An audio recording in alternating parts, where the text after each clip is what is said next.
cosplaying as an Black American, then getting around his people, and when they think he's a Black American and call him an Akata, he decides that he's gonna clear up the narrative and then tell us that we should be okay with it because he just didn't want to disrespect the lady. We gonna get into it. Don't worry about it.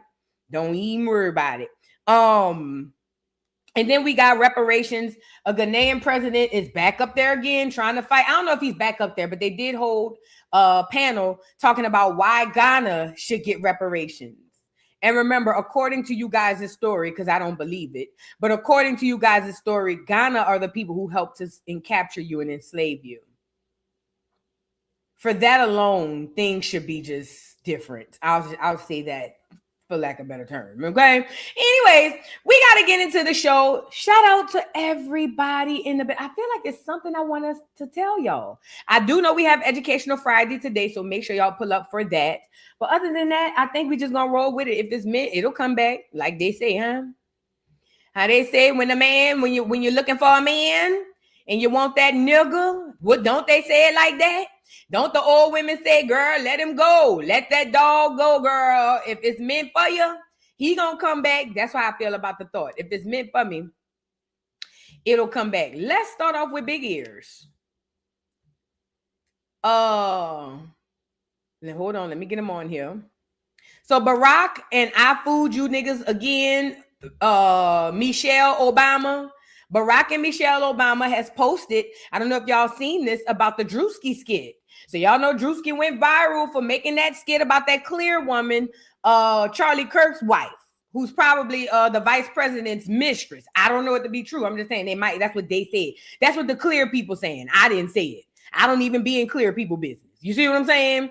But according to the clears, they said Charlie Kirk's ex-wife was sleeping or is sleeping with the vice president. I don't know.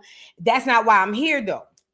I'm here because the clear people, the Johnny Come Lately clears, they all got up in arms because Drewski wore whiteface in the skit, and they tried to basically say that it was the same as blackface. Now, most people caught it. I mean, nobody had a problem with it when the Wayans brothers did it for white chicks, but I guess it's different in the climate that we're in because the clears now are poor. And when I say poor, they're weak minded, physical, like they just not like the ones that came before them. I see why the ones that came before them wanted to delineate. Because if I was one of them old school clears, you know, one of them conquering, colonizer, conquistador clears, I wouldn't want them to do what you clears. Y'all new clears is different. But anyway, I'm going off into a tangent.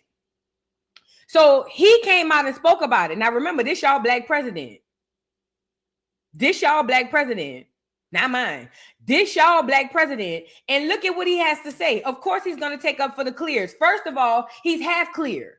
Second of all, he's never been on Black America's side. Never. Not once.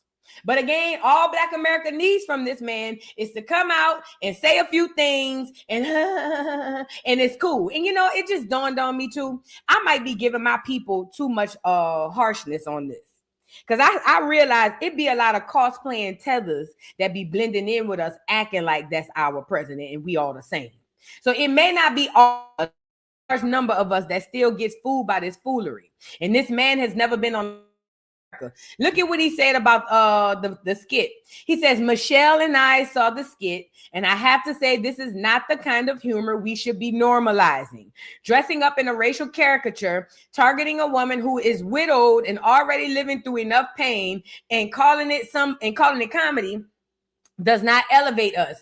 It lowers the bar. We can do better than this. So again, Black America, he never has your side. He never has. He never had, and he never will. Y'all still, for those of you who are, and even not just Black America, melanated people all over, for those of you who are still caught up under that skin color, that skin tone witchcraft, I feel sorry for you, Fefe. This man don't play with y'all. This man, that's why every chance he get, he cutting up on Black people. At any rate, he chose a side. And I'm unfortunately, because some of our family got the book, because Mike wrote a book. And y'all done went and bought the book. I told y'all how I feel about, I ain't gonna lie, this is no shade. Shout out to Black women. But it's certain key items that I see certain Black women have that I run far away from. And one of those things are the Michelle Obama book. I find, this is no shade, if you in the audience and you bought the book, girl, maybe you different. I'm just telling you, I find that women who have that book, Becoming Michael, Becoming Michelle, or whatever the case may be, they have a different mindset. You know what I'm saying? Them the kind of women, I don't even want to go there. They just different. I kind of steer far away from those girls. That's just not we not slapping five saying, hey girl, what's going on? No. No. Most of them are almost all the way gone. And a lot of them tend to be heavily indoctrinated with education. I find that crowd of people, of Black Americans who are heavily indoctrinated under the witchcraft, of education, they love the Obamas. Oh, they just love them. The higher they go up in education, the more they love them. Woo. Either the higher they go up in education, the more they love them, or the higher they go up in church, the more they love them. Girl, please. Let's move on. Like the video, guys, please. Like the video. Why I feel like I'm supposed to say something. I don't remember. Let me scroll back. So I want to move on before we get into Tiger. Tiger. Now I ain't gonna say Poe Tiger. I don't know what's going on with Tiger. We'll get to it. 1 second. I had a couple of other things I wanted to show y'all. Okay. Did you guys see about remember we talked about yesterday about that launch, that astronaut, whatever. Remember, it's supposed to be 4 astronauts that launched into space. I told y'all when they were when they said they launched out of New Orleans, I jokingly said, if they launched out of New Orleans, they gonna go right up in the sky and fall right back down. Them bitches gonna fall in the Gulf of Mexico. I jokingly said that, right? And allegedly yesterday, they supposedly went to the moon. Why this clear man just debunked the whole thing? And according to him, he's saying that the astronauts didn't get on the aircraft or wasn't on the aircraft when it took up or when it went up. Mind you, I already was saying that. Then he also said that from where it is and how it works because of the firmament, that there's no way it could go straight up to the sky. And he even talked about how it probably came right back down, like I jokingly said, okay? Let's get into it, y'all. Get the lights up. Somebody said it was an April Fool's joke. Girl, the whole space mission is an April Fool's joke. NASA is a whole April Fool's joke. The whole NASA is an April Fool's joke, child. Let's get into it. Is 2 now bound for the moon. Humanity's next.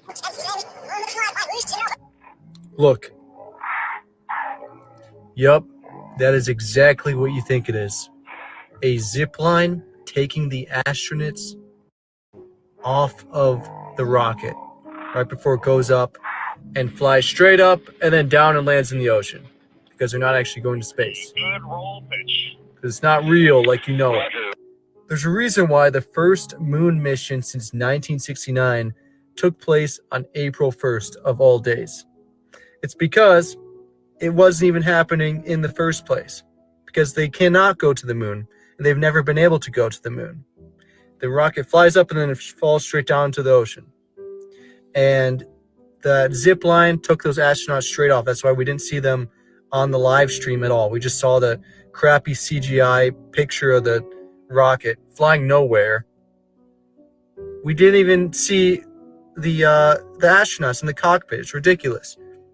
If Richard Nixon could call with a landline phone all the way up to the moon in 1969, why can't we have a live stream of them in the cockpit while it was even on the ground? Because that didn't even show up at all. We didn't even see them before they launched on the ground inside the ship at all. Of Artemis 2 now bound for the moon. Humanity. Now, why is this important? It dawned on me yesterday when I went down this rabbit hole of this whole moon launch in the 60s. And it dawned on me that the clears got played on the same way the Negroes got played on in the 60s. Okay, do y'all recall? I tell y'all about the civil rights movement. I tell y'all the only reason that it was so successful was because they targeted children. They targeted children in order to change the narrative of what was happening socially, right? That's why when you think about the civil rights movement, most of those people getting hit by billy clubs and bit up by dogs, most of them are children. The same thing happened with the clear people. I don't think many black people bought it, but it's the same thing happened with the clears. Most people who talk about seeing the moon landing in the 60s tell you they were at school. Think about it. And I know people might say, well, duh, because the other people are older and they will be dead. But even when you look back into history and talk and look at interviews of people who saw it in real time, everybody say, I saw it in school. And who are the most impressionable people in the world?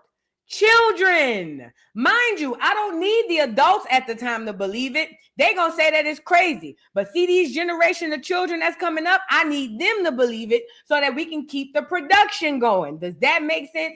So I was saying all that to say, when I saw the clear man saying that, and I put two and two together, I said, no wonder people today still believe it, because a lot of them were children when they saw it.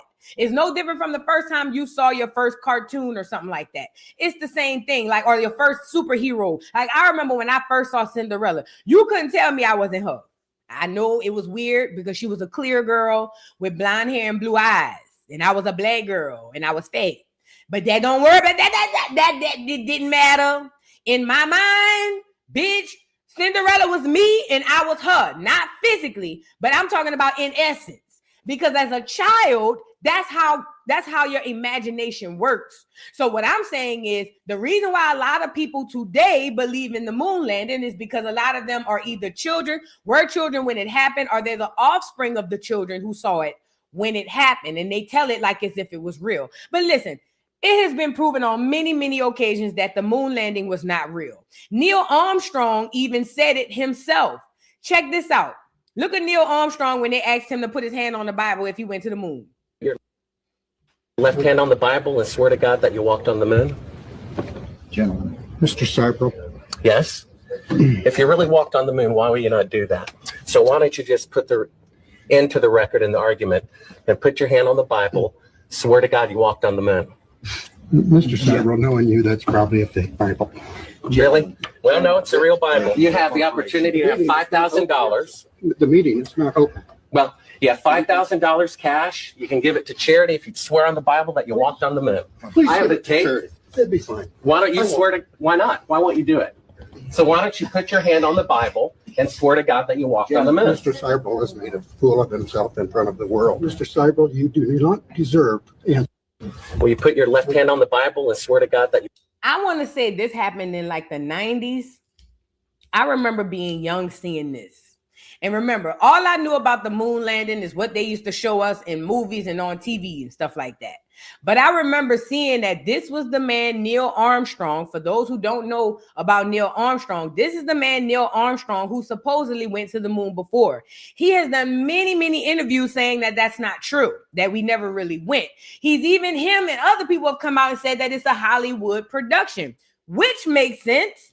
You know what I'm saying? But people believe it. And because they believed it then, now they get to take tons and tons of money and put it into NASA, which is, like I said, the big old okie doke itself, because it's not even real. The whole thing is not even real. None of it. I was watching this video, though, with Elon Musk. I wish I could find that video, but Elon Musk was explaining how the moon landing was fake to another person. And what he said, remember, these people, these reptilians, these clones, they like to tell you the truth without you knowing that it's the truth. So you think it's a joke. And I remember that fool said, Neil Armstrong, he was like, it's a hoax. He was like, he said, we went to the moon. That's what he said. But then he said, it's kind of like a hoax. I mean, think about it. Neil Armstrong, Neil A. He said, spell it backwards, alien. And I was like, I already think he's an alien. I do not believe Elon Musk is real. I do not believe that he is 100% human. I don't give a damn what nobody say. Call me crazy. I'll be all of that. I don't believe that man is real. But when he said Neil Armstrong, Neil A, spell it backwards, alien. I said, because yeah, you probably went to the moon, you goddamn alien, but these humans ain't. Child, listen, I don't know. All I know is this: be mindful of the distractions. Them people ain't go to no goddamn moon yesterday. If you believe that, you're crazy. Now let's move on. I had saw this video of, y'all remember, shout out to the good children over there with the Rev Run children. You know, he got two of them that was a little thrown off, and he got two of them that was all right with me. And the two that was all right with me is Joey, Lil Joey, that's the black one, and the oldest sister. Dougie, not Dougie. What's the little weird looking one? He always been different. And that girl Angela, she's always been different. Okay. But these two seem to always have had their head screwed on a bit more tighter or a bit more tight than the others. And I saw them having a conversation. I don't know if she has a podcast or if her brother Joey has a podcast, but either way, they doing this podcast and they talked about how they don't allow their children to spend the night by people's house. Russie, that's his name. That's the little boy named Russie. So they talked about how they don't allow their children to spend the night by people's house. And then they go into why they don't feel bad that their mama didn't let them spend the night by people's house too. And when I tell you this resonated so much with me, because my mom ain't let us go spend the night by nobody. But let's get into it.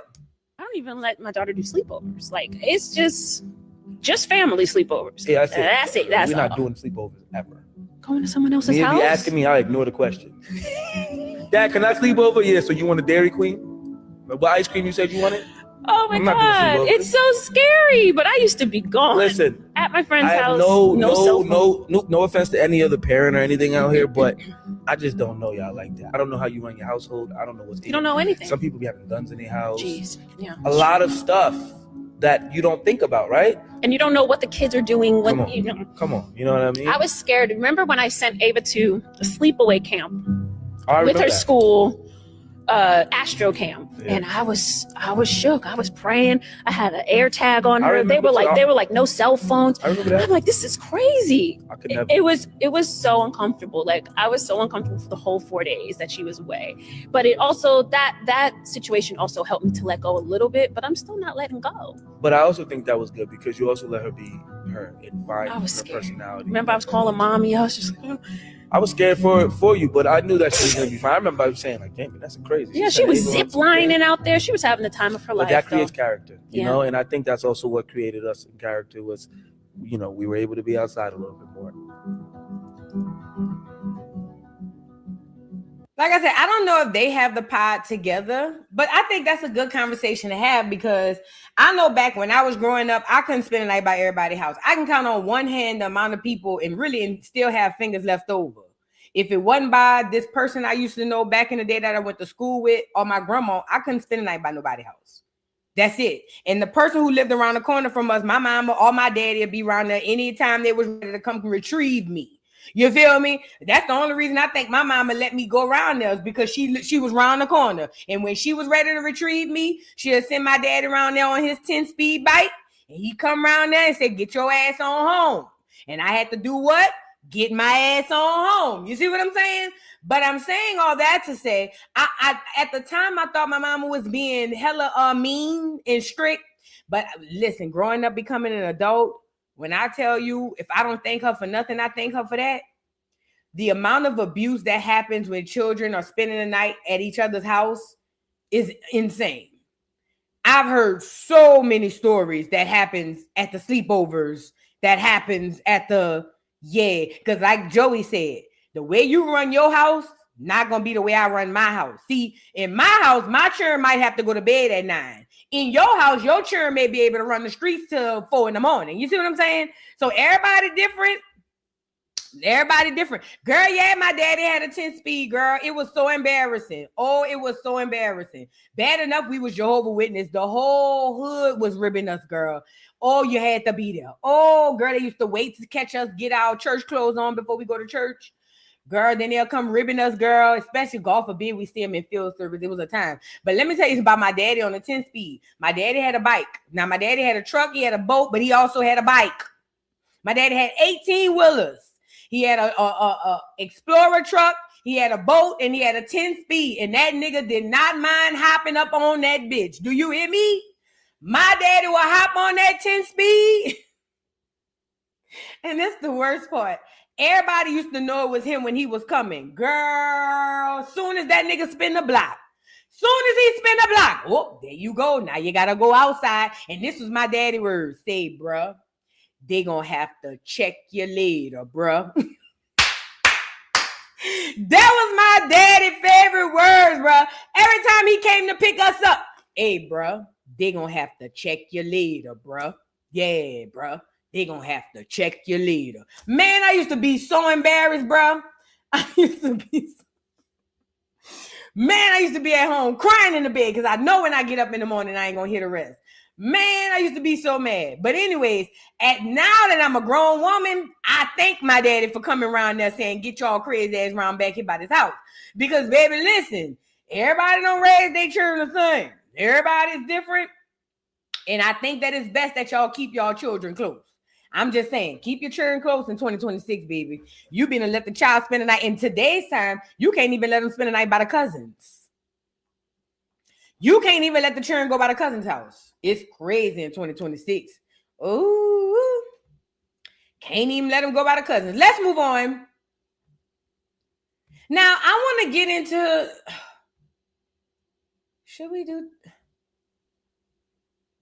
Let's get into this Lake Lanier in the water in Lake Lanier. Did y'all hear about residents in Atlanta are allegedly drinking water from Lake Lanier? And for those of you who don't know what Lake Lanier is, it used to be a town called Oscarville. I'm going to give you a little cliff notes about Lake Lanier. I'm pretty sure everybody Black American knows what it is, but if you don't, I'm going to give you a backstory. Lake Lanier is a lake in Georgia, and it used to be a town called Oscarville. I did a documentary on it on this channel. It used to be a town called Oscarville, which was a Black-owned town, had its own everything, hospital, sheriff, graveyard, everything, school, everything. Clears decided that they wanted that land and used the KKK, the government, the police, the sheriff, and everybody in between to come in and unalive these people. First, they offered them to leave the land. And for those who refused, they came back and unalived all them people. They did. Unalived them, stole their land, and whoever they could bury, they are now buried under Lake Lanier, which is now Lake Lanier, which was Oscarville. Okay. When people go to Lake Lanier, which I have never have and I won't, but when people go to Lake Lanier, some people have even said they seen street signs under the water in the lake because literally the water is over a whole town. Now, why is this important? Lake Lanier is outside of the city Atlanta, and somehow, some way, it has been reported that the residents inside of Atlanta are now drinking water from Lake Lanier. Lake Lanier is over the top of a whole town that has buried souls that are probably still trapped under there. Let's be completely honest. Now, this is the problem.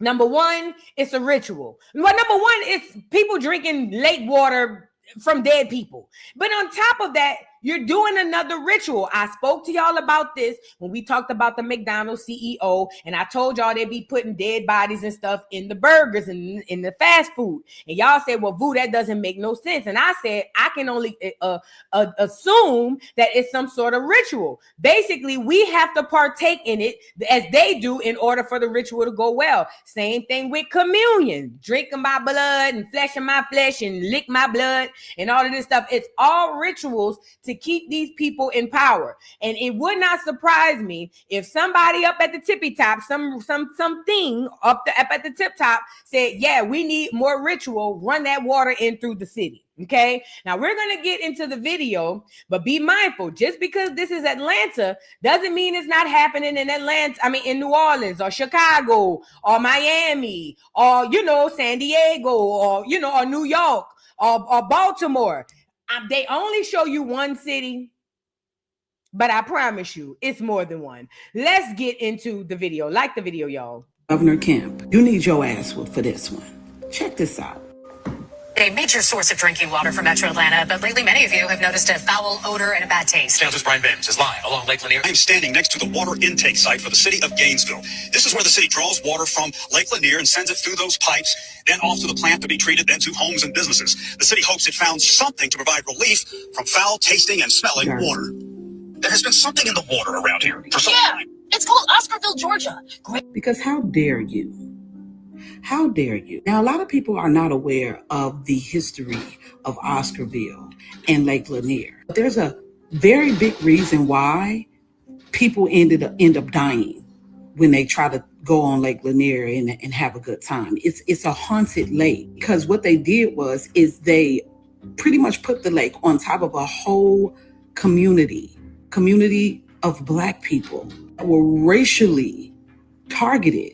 There's been all kinds of haunted history that has circulated around that damn lake. That means that y'all been drinking that shit. Reminds me of that story about that Asian girl who fell in the water tank out there in California at one of those hotels. And nobody knew that she was in the damn water tower. And they were drinking the water. They were complaining that the water had a nasty taste to it. Sadly, people from that area had no idea that this had been going on for quite some time. They said that they have been doing this when it comes to the water for like decades. But there was a contract that was signed in 2021. It wasn't finalized until 2022 for them to actually do this. Yes, Governor Kemp is a Republican. My president don't really mess with him like that. But he was raised like a Democrat.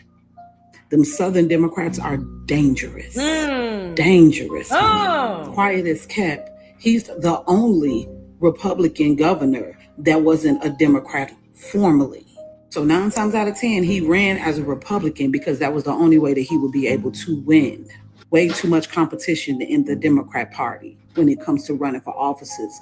That's why a lot of past Democrats have been able to infiltrate the party. Out there drinking haunted water of dead ancestors. Yep.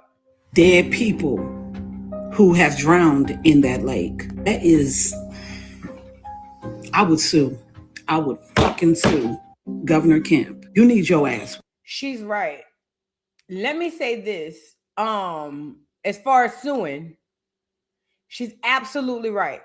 These people, and a lot of people are saying, well, I don't drink the tap water. You bathe in it, you cook with it, so you're still ingesting it. Does that make sense? Yeah. You bathe in it, you cook with it, so you're still ingesting it. You wash your clothes with it. Y'all don't understand how deep this goes. And again, if you don't understand the spiritual warfare, then it seems like, you know what I'm saying? And again, we only talking about Atlanta. We're not talking about the other place. Mind you, most hoods where they got projects at are built on top of old graveyards. Did y'all know that? All across America. Yup, washing your hair. All across. And I just went up to Atlanta and got my hair washed. So yeah, I would have been infected. Yeah. I just got my hair done yesterday. So technically, I'm affected. You see what I'm saying? I'm saying all that to say y'all don't understand the spiritual warfare that's really at hand.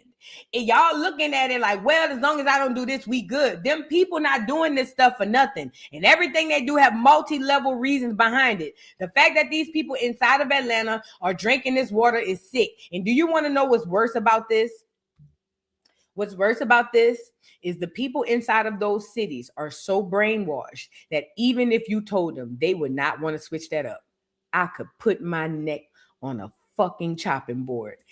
The people inside of major cities, not all, so please do not get offended. But for the most part, people inside of major cities are so brainwashed. There's so much NPCs that even if you told them, they wouldn't do anything about it. And if you did something about it and it affected either somebody they like or something that they want, they would take you out. You get it? A city full of toy soldiers. And I don't give a damn what city it is. I'm telling you how the systems work. That's how the operations go. I'm just telling you. So again, I'm just saying, be mindful. And just because you live outside of a city don't make you safe. Let me just make that clear, because living outside of a city don't mean no F stuff is going on too. These rituals and these people and these things are different, man. We got to start paying attention to what's happening and start doing something about it. Let's not be robots all our lives. And the fact that these people, and this is the worst part too about Atlanta. Atlanta is full with black politics filled. So if the black people in political position really care about the black city of Atlanta, don't you think they would have fought to not have that happen? But I told y'all, politics is a game all within itself. If you believe any politician has your best interest at heart, you're foolish. I don't give a damn what nobody see. If you believe one, I don't give a damn if they up high as the president. I don't give a damn if they down low as a goddamn representative. If you believe one person in politics have your best interest at heart, you are a fool. Okay? These people have a job to do, and they do it well. Keep you stupid. So the fact that all of them black Mecca, Wakanda, Atlanta thing going on and all of this is happening, yeah, that's different. I'd rather go live in a clear community. At least the clears ain't gonna let y'all do that to them. That don't even make sense. I feel safer in the clear community because at least the clears ain't gonna let y'all run that lake water through there. You see what I'm saying? Niggas though, oh, if the price is right, I just might. Yay, how much you want to charge me? But it's gonna kill everybody in the city. How much you gonna give me? Run that bitch. Run it. Run it. But run it. Okay, let's move on. Now, I want to move on to Mojo Brooks because this is for people who are maybe thinking about social media as a career or maybe thinking about or maybe do social media on the side. Mojo Brooks did a video talking about how he made 60 to 80K a month on Facebook. First of all, I didn't know he was popping off like that. And shout out to Mojo Brooks. He deserves it. I've been following him on Facebook for years, okay?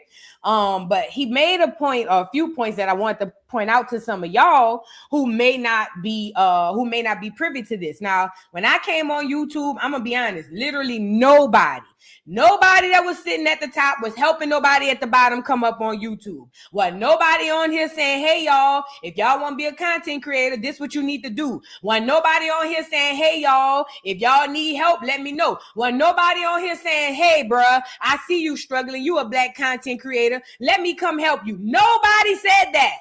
Nobody. It wasn't until this group of content creators that are coming in. And when I say this group, I mean the class that came in with me. Meaning like the ones that just came up out of YouTube in the last 5 to 6 years, okay? Some of us, not all, but some of us are not gatekeeping information, and I refuse to do that as well, okay? Now, Mojo Brooks spoke about making 60 to 80K a month on Facebook, but he also spoke about the downside of being a content creator, how it's random, how you never know. You might make that this month and might not make nothing next month. What you need to do in order to make sure you're not stuck like Chuck, because I too was in one position stuck like Chuck. And I want to help y'all. And even if you're not a content creator, this stuff applies everywhere. And so anybody out there who is thinking of being a content creator, please listen up. Now, let's get into Mojo Brooks, talk about him making 60 to 80K and how it could go left and what you should do in case it does. Let's get into it. 20, man, I was bringing in about $60,000 to $80,000 a month on Facebook. Damn. Yeah. Now they done cut it down. You can only make X amount. They make, man. They used to give you like what, $5,000-$6,000. Now they done cut that thing down to like $1,500, $200. Man, I ain't that low, but they cut it because Matt Wright said the same thing. Listen, you know what? My guy Trey Mo, a comedian that's from Birmingham, Alabama, he taught me this a long time ago. As far as the YouTube and all that, it's peaks and valleys to it. Right. So he's always telling me, hey, when you hot, make sure you take a little bit of that money and you put it up. Yeah. Because you don't know when the algorithm might change. When they gonna change the algorithm, they don't call you and say, hey, we'll let you know next month you ain't making 80. No. You're gonna make 2,500. Yeah. You know what I'm saying? So you gotta, with that, I feel like it's real. If you're a social media influencer and you're doing all of that, you're making the money, take that money and invest that into something, a business, or if you're getting all these followers, find you something to sell. You know what I'm saying? Yeah. In my case, it's tickets. Yeah. Because that's the way Matt Wright, we had him on, he said the same thing. He said, I got 20 million TikTok, and because you changed the algorithm, now they can't see the stuff that I'm doing. They only show your stuff to 10% of the people that follow you. Yeah. Because they don't want you to get too big now. Then you won't need them. Then you won't need them. So you got to remember, this is not yours. Yeah. It's your page, but it ain't your platform. Nope. Have you seen the TikTok influencers that are not doing any good anymore? The TikTok, they're showing the trend of past influencers that were doing really well, but now they're working regular jobs. I ain't seen that. Yeah. Damn, who that happened to? But you know, man, that's what I tell people all the time. Everybody want to be an influencer, and you know, you hear about all this money you can make on that. But what people need to understand is those are not our platforms. Yeah. At any given moment, Ooh. they can change They the go check- algorithm. They can change and you have to be able to have something. You got to be able to adapt. That's Code Shannon to get $50 in lineups after you play your first. Let me tell y'all, let me give y'all my 2 cents in. First of all, everything he said was right. Anybody come on social media, when you first start off, it's going to be like, all right, yeah. And I don't care what platform you on, but at some point you're going to hit a high. Meaning it's going to be a month where you like, oh, snap, I got this much. And in your mind, you're going to think this is the new norm. And I'm here to tell you it's not.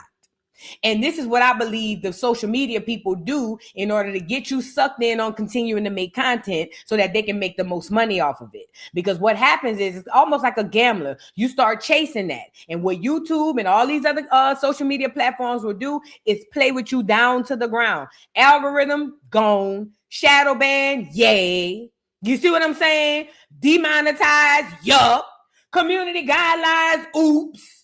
Next thing you know, you know what I'm saying? Your money done went from an income of something great to something less or even nothing. I've seen people lose whole pages.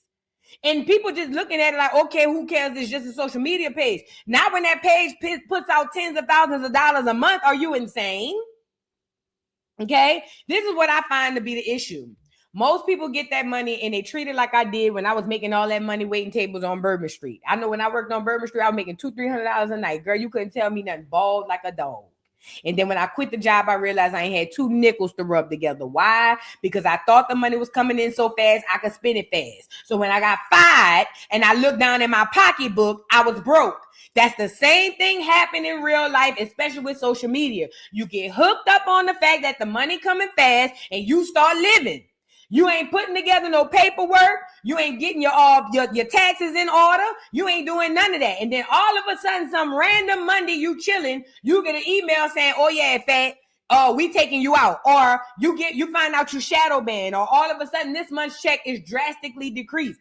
One thing, like he said, these social media platforms do not belong to us. And the people that run these platforms are not here for us to excel. There's racism on these platforms. Black Americans always get the lowest of the low on every platform. The clears soar to the top and the Negroes soar to the bottom, even on YouTube. If I want to look up braids, they always showing me an African. Bitch, I don't wear African braids. If I'm looking up a weave, a sew-in, a pixie cut, it's always going to be some bitch on there say, hello, my niggas. No, bitch. I don't need you to show me how to do my hair. We don't even have the same hair. You see what I'm saying? So Black Americans have always been tucked away under the table and screwed over, especially in social media. So please, if you are Black American, this is what I would tell you, and you coming on social media, this is what I would tell you. What I would tell you is when you start to gain, when you start to do well, you need to start putting some money up. First of all, put your money away for your taxes, because if you can play around and think you're just going to ball out and not pay these people their money, your ass going to be in prison. So what I would do if I were you, instead of balling like a dog, because you ain't never seen that many zeros in your account, put some money up, fat. Put your tax money over here. Put your rainy day money over here. Pay your bills down. Instead of going balling out, traveling and doing all this, pay your bills off. So when hard times come, it ain't gonna be that hard because you ain't got that many bills. You see what I'm saying? I don't know. I think differently. But I'm saying all that to say prepare yourself, because it goes good until it don't. And sometimes you may not ever get a chance to have it go that good again. So please, anybody want to do social media, not just a social media, period. Do not get stuck in this idea that you safe. And 2020 showed me more than anything that it don't matter where you work. It don't matter what you do in the world. Whenever these crackers is ready to put the hammer down, nobody's safe. I don't care what, nobody's safe. Okay? Now, let's move on. We got to get into Tiger Woods. OM. Let me pull him up on the article. Girl, what done happened? Tiger Woods done got arrested again. Y'all, I think something might be wrong with Tiger. I think they done harvest his energy or something. This don't even look like the same Tiger. And also, I think Tiger has an identity issue, right? Y'all like the video. We got 311 likes and 861 people in the chat. So y'all, please stop, do me a favor and like the video. I appreciate y'all. I think something is going on deeper than we see with Tiger. And I don't think it's something that just started. It's almost like once he got at the height of his career, he just like all of a sudden everything just went away. You know what I'm saying? I do know they said that he had, because I did watch his Netflix special years ago, and he did have an addiction to painkillers because he had those back surgeries. I didn't know playing golf. Hey, if y'all never watched Tiger Woods, I think it's on Netflix. If y'all never watched Tiger Woods documentary, go watch it. I learned a lot.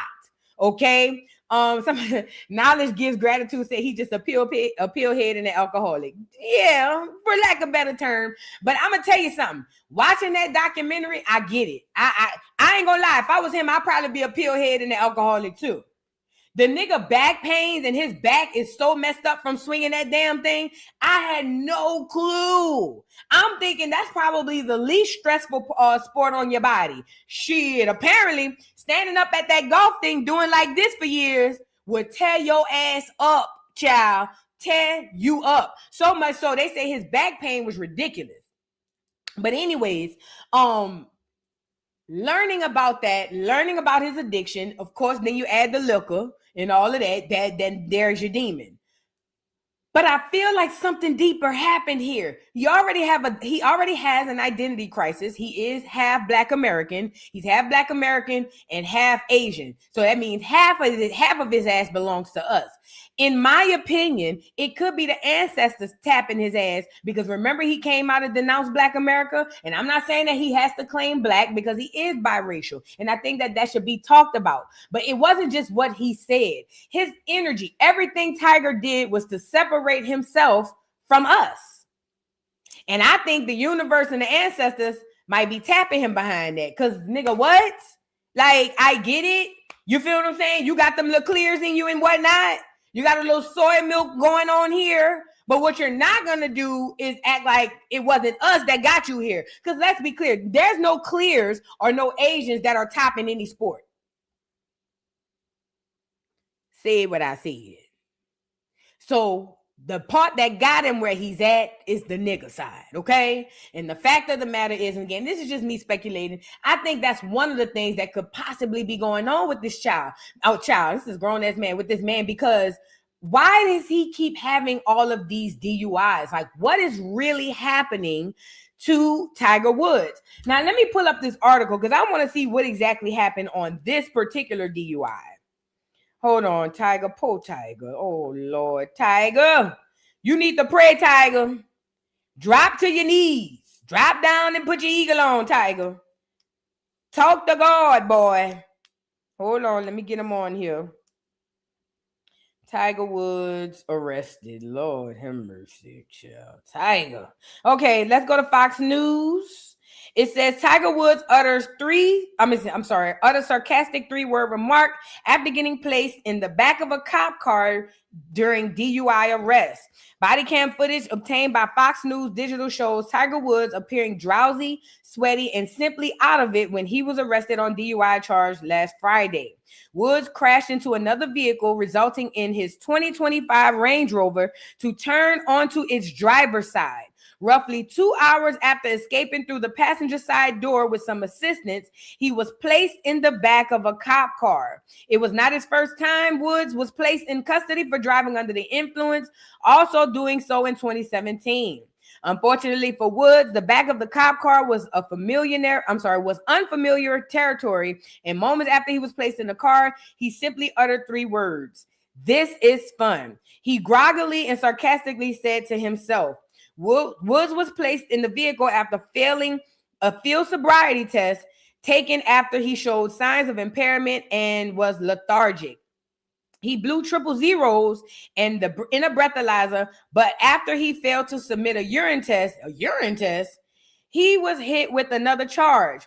Officers found 2 pills that were later identified as hydrocodone and prescription opioid used for pain relief. See, that's them pain pills. Woods previously told law enforcement prior to the field sobriety test that he underwent 7 back surgeries and over 20 operations on his leg. He told law enforcement that I take a few prescription medications. In 2021, he got into a wreck that resulted in serious leg injuries that kept him off the golf course an entire year. Wow. I think that the pills we got to give him grace for. Because what y'all don't understand is the war on drugs is really the pharmaceutical company and them damn pain pills. That man has so many surgeries on his body. It would be a miracle if he wasn't addicted to pain pills. I'm not even being funny. You feel what I'm saying? That man whole body done shattered into pieces on the inside. I would be surprised if he had no addictions. Now, because the government or the industry, not the industry, the pharmaceutical company gives us the drugs and is given to you by a clear man in a white coat, y'all don't think that that's still the same drugs dealing that it is in the street. As a matter of fact, this drug dealing is worse. And there are so many people out here today who fall victim to that. And let me tell you why I look at this addiction much different. At least with the other addictions, it starts with a conscious choice. I'm not saying, I need y'all to hear me out. I'm not saying that people who are addicted is all their fault. But what I'm saying is, at least with the recreational drugs, it starts with a conscious choice. When we're here talking about pain pills, you don't get a choice. You literally don't get a choice. And some people might say, well, yes, you do. Depending on the level of pain, you don't get a choice. So I feel like for that, not just Tiger, for me, I'm not telling y'all what to do. I'm telling you how I think. For me, whenever I see people who have addictions to any type of prescription drug, my heart go out to them, because it ain't like it's something they chose and then they fell into addiction. It literally was something given to them and they ended. You know what I'm saying? It's kind of like going into an addiction against your will. Unless you just somebody out in the hood buying pills off people, then that's different. You know what I'm saying? Anyways, let's get into Tiger Woods and his arrest. My phone, and all of a sudden, boom. I'm gonna just take a look at it. I go in and just like take. Is this comfortable for you? Yeah. Okay. Yeah. Cool. 7, 8, yeah. Why don't you have the company phone? I don't feel anything out of the asshole. We're still gonna have our medic come and check you out. All right? Yeah. All right. Disregard that. 7, 18 secure. All right. You're done? Yeah, I'll set. Yeah. He's okay. I just checked for anything on his back. I didn't feel anything. No, that's him. I'm right here. You're right here. I helped. Who hit him? He hit the tree. I don't know. So he kept coming. Okay. And I tried to. Okay. And you're in this vehicle? So you were stopped. I was getting ready to turn him.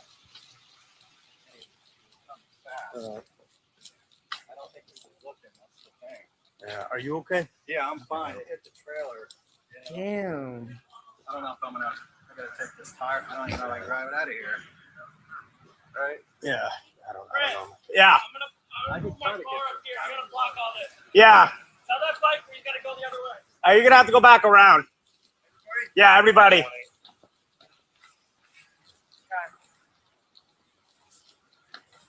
You're gonna have to go back around.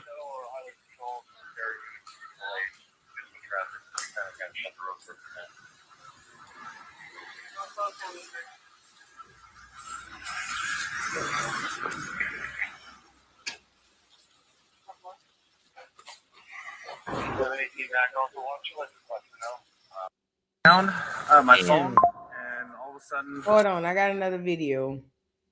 Now, this is him in the back of the cop car. It says Tiger Woods handcuffed in the back of the sheriff's car, sweating profusely with nonstop hiccups, completely out of it. showed signs of impairment after he clipped a truck while speeding and rolled his car over last week. Those are the allegations. And now we're seeing the moments police transported Woods in the back of a patrol car. ABC's Perry Russum is here with more. So, Perry, take us through this video and what it's showing. Yeah, so we are seeing this video for the first time. It was released by the Martin County Sheriff's Office. It shows the moments after the crash involving Tiger Woods. So take a look at your screen here. We see Tiger Woods in the back of a patrol car. His hands are cuffed behind him. It appears he is sweating profusely. That is from outside of the patrol car. So he is interacting with a sheriff's deputy there, appearing to do an impairment test of some kind following that sheriff's deputy's finger there going back and forth. While he was in the patrol car, he was sweating profusely, it appears. An officer asked Woods if he was cool in the back of the car. He responded, nope. It then appears air conditioning was adjusted to cool him down. This was all part of a larger records release. We are getting hours worth of video from the moments after the crash. During that ride, Woods had some questions for the officer, including how long the detainment process would be. There you see him in the back of the patrol car. The sheriff's office says on Friday, Woods was driving his Land Rover at a high rate of speed. He tried to pass a truck, but clipped a trailer the truck was pulling and flipped over. According to the probable cause affidavit, Woods says he was looking down at his phone, changing the radio station, and did not see the truck in front of him. According to that affidavit as well, 2 hydrocodone pills were found in Woods' pants pocket. That drug is used to treat severe chronic pain, and the side effects include dizziness and drowsiness. So let's take a listen to that video released by the sheriff's office.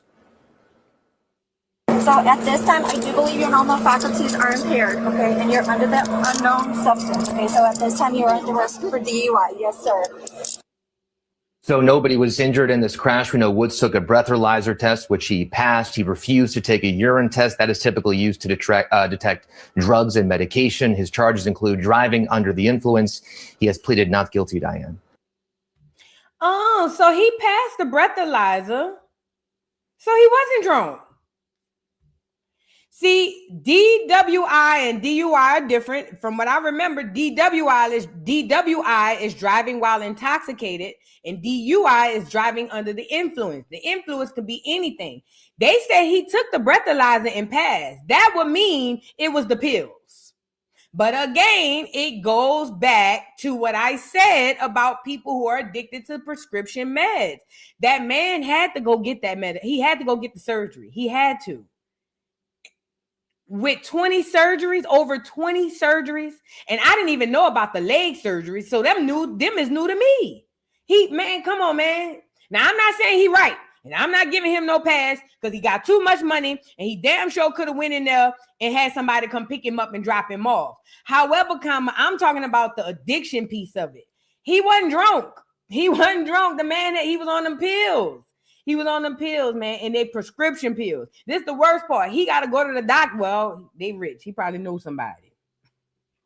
Like y'all remember when NBA YoungBoy went to jail for calling in his own scripts? Yeah, it could have been that, but I feel like Tiger might be a little more straight-laced than that. Man, I don't know that man, but I'm saying all that to say he wasn't drunk. He was just high as the cost of living, and he probably, them pills had him drowsy, like the side effect said, and he probably was falling asleep on the road or something. I don't know. I just feel bad for him, though. I feel bad. They say he need a driver, but he cheap. Sound about right. People like that, in order to keep money, you got to be cheap. That's why I stay cheap, girl. Fashion over me, please. Sheen, what's up? Stay cheap. I'm the cheapest girl you know. Simply Monique, thank you so much for the super chat. Says, so the Hidden Figures women were lying too. No, the Hidden Figure women, well, I don't know if they were lying. Don't get me to lying about that. But let me say this. You got to understand the world is a stage. I'm glad you asked that, Simply Monique, because this is a good question. So the way the stage works is there are real players. Remember I told y'all about paid actors and unpaid actors? Let's talk about the unpaid actors. Typically, the unpaid actors are one or two type of people. An unpaid actor is somebody who know about the heist and don't care about getting paid. They just want to be down so bad that they'll continue to perpetuate the bull crap. And then there's an unpaid actor who have no clue. They just being themselves, and themselves happen to help the greater good of the bull crap. So, for instance, like Rockhead, Krishan. Remember, I said at first I think Krishan is CIA. Then at one point I said she's so stupid they don't have to give her no orders. They just gotta let her be. Krishan would be an unpaid actor. I'm saying all that to say, if the movie Hidden Figures was true, and if those women are true, it's possible that that is real. It's possible that there were real Black women helping them with the trajectory into the space. Remember, they never got on the aircraft though. So technically, in their mind, it's real. We came up with these mathematical equations. We helped these clears get into space. It happened. They don't know no different than me and you unless they're under some type of oath and all of that stuff, or unless they're the type of unpaid actor who's in on the heist. But yeah, it can get very, very tricky with that. You got to be, that's a good question though. But no, the moon landing itself is still fake. Carlette Tufel, thank you so much for the super chat. Says, thank you for your Friday. Joe's earbuds in. Thank you. Thank you, thank you, thank you. Shout out to y'all. I hope y'all doing good today. It's Friday. It's Friday, and I'm ready to slang. Pick up my girls and hit the party scene tonight. Whoa, it's all right. Girl, I already got the 90s haircut, girl. Let me go put on some tight jeans. Girl, let me go put on some tight jeans and pick these titties up and go outside. Thank you. Sharjay, thank you for the super chat. Says, Woods is in the society, dates Trump former daughter-in-law. I just saw something about that. Matter of fact, that was in that article I was talking about. I was reading, I'm sorry. Thank you for the super chat. And knowledge gives gratitude. Thank you so much for the super chat. Says, I've had 71 surgeries and was in a coma. Tiger is rich. Get a job. I'm sorry, get a driver. I just smoked tree. He be all right. Facts. You're right. That I can't argue with that. I absolutely can't argue with that because he got too much money. There's no excuse. So you ain't wrong. You ain't wrong. You ain't wrong. You know what I'm saying? Let's move on. Let's move on. Now we got to get into Kanye concert. Y'all seen Ye concert? Oh, let me pull it up. So Kanye had a concert. I heard that this was a concert random from what I hear. From what I hear, Kanye had a concert. And it was something he announced March 11th, like some last minute type of stuff. And they say after that, everybody was pulling up. Let's get into it. Now, he's the talk of the internet now because Kanye did something never seen before. Kanye, first of all, let's start by saying this. Kanye West is whatever he say he is. He just is. If he say he a genius, then he's a genius. I will say this. What he pulled off on this concert is genius level. So if you don't want to believe he's a genius, I'll say if he came up with this concept, then you got to say he is, okay? At the end of the day. Now, Kanye came up with this, what do you call it? This set for his show. And the set for the show was Kanye standing on top of the world, literally. Brandy was just sitting on top of the world. Now here comes Kanye standing on it, child. So as you can see, and I don't know if I can play the video because I don't want to get copywritten. But Kanye does this scene or does this show, and it's at the SoFi Stadium. Let me pull it up. Let me pull up the SoFi Stadium. Oh, my baby texts me. Hold on, y'all. Kanye West concert. All right, let's pull up this concert bit. Inside Ye's first comeback show to SoFi, whatever. Oh, I hate the Los Angeles Times and the New York Times. I'm not buying no subscription to read these ragged-ass articles. Hold on. Because they care more about his daughter being there. So just so y'all can see, Northwest came up there as well. But I'll read the one about his daughter. So it says, Ye brings daughter on stage. Ye brings daughter Northwest on stage in surprise LA concert. It says, Ye welcomed his 12-year-old daughter North on stage at his SoFi Stadium concert. The moment caught fans off guard in the best way. North stepped out with blue, and then it stops. And then it says, Ye welcomed his 12-year-old daughter. Oh, here it goes. North stepped out with blue hair styled into two high ponytails and wore big black sunglasses, instantly standing out under the bright stage lights. She joined her dad in performing the songs Talking and Piercing on My Hand. North's outfit added to her bold look. She wore a t-shirt with her dad's name on it. Hold on, let me pull her up because I got a picture of it. I got a picture. Hold on. Let's get her and her paw up here. Here you go. It says, she wore a t-shirt with her dad's name on the back and a chain necklace with a skull and crossbones pendant. At one point during the show, the two shared a hug on stage, which got a big reaction from the crowd. Y'all are so easily impressed. North has already been dipping her toes into music. In January, she released the first snippet of her song in her Instagram stories, which was a collaboration with her dad. The track was titled Piercing on My Hand. Ye version appeared to be commenting on the public outrage over North's two dermal piercings. Piercing on my hand, the other holding bands. North rapped in the song, no friends, just filter, you wouldn't understand. All my friends are hits. You know I'm not lazy. You're so angry that I'm so mainstream. Rap North. Girl, North ain't right. I'm not about to read no more of that bullshit. Anyway, look at Ye and his daughter. Look at him and North. Father and daughter. Can I say the quiet part out loud or is it too soon? Let me know. Can I say the quiet part out loud or is it too soon? I don't care. I'm about to say it. Northwest is not talented. I'm sorry. She's not. She's a Nepo baby. And because of her father and her mother, she's gotten so many opportunities that she didn't deserve. And I'm not talking about this because this is her daddy. And if her daddy want to have her up on stage, that's cool. But the little girl can't sing. She can't dance. She can't rap. She can't even write a poet, girl. She can't even write a poem. It's just, she's just Northwest, Kanye's daughter. That's it. That's it. And people lose their minds because of this little girl. And she has nothing to offer. No shade. And this is the worst part too. I know she's a little awkward now, but when she get old, she's going to be bad. She's going to be a bad girl when she get old. She's just going through her weird phase right now. But the point is, she's not talented. And that regular ass song, it's your bestie, Miss Westie. That is, I've heard Kids Bop sound better than that. But because her daddy is Kanye, we gonna all clap and say, oh my God, Northwest, you're so great. She's not.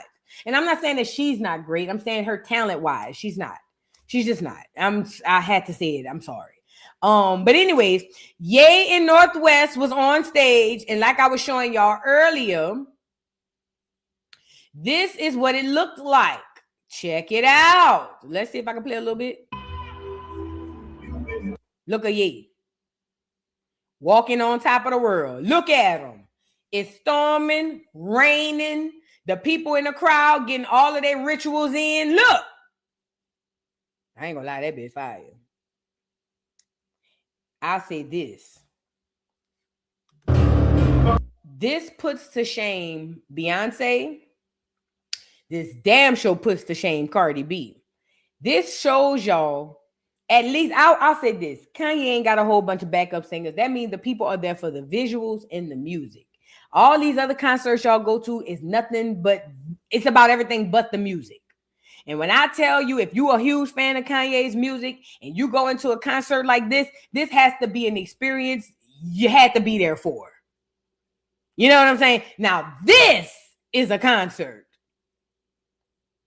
This is a concert. All of that other shit, y'all been over here, Cowboy Carter this and rodeo with the Cardi B over here and that's a bunch of bull. Y'all just want to get dressed and get together and slap five and get drunk and go out of town. Just say that because y'all not even going to see no good music. Y'all just going to see your favorite artists play on stage and walk their churn out to be on the auction block. That's it. That's it.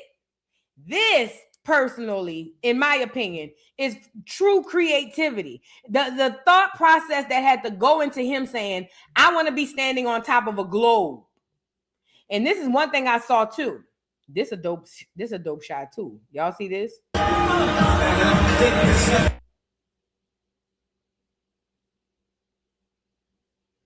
Now, are these supposed to be stars touching the planets?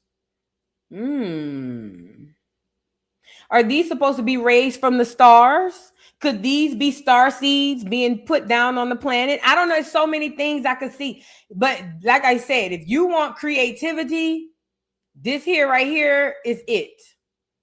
Okay? This is creativity. And he don't need a whole 50 million people on stage with him. It's just him in the world and the music. That, ladies and gentlemen, is a concert.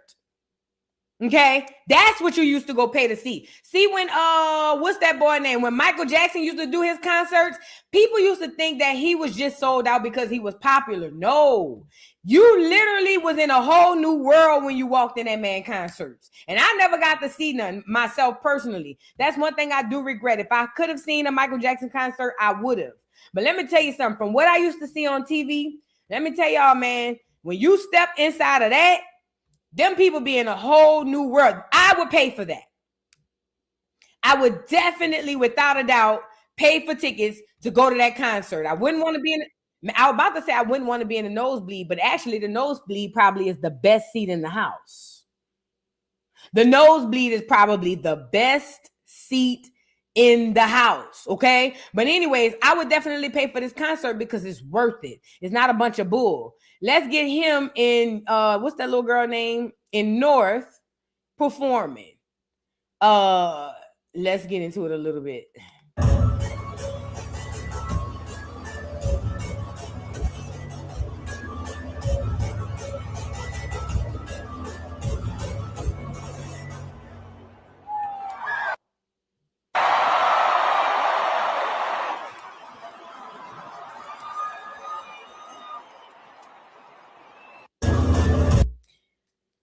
If Ye has a protege child, this ain't it. But she's a pretty girl.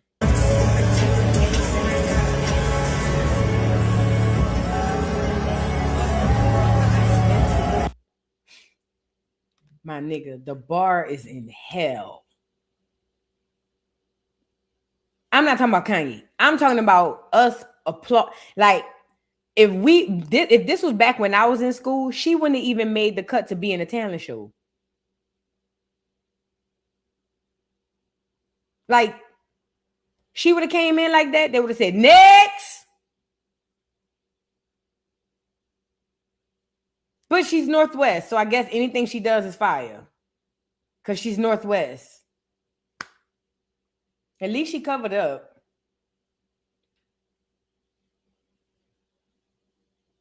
Mm-mm.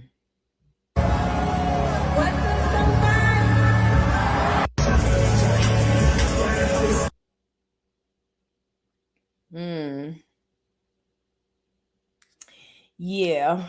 And people, I heard they went crazy because they hugged on stage. Child, I ain't worried about the Northwest. Let me show y'all what I really want to show y'all.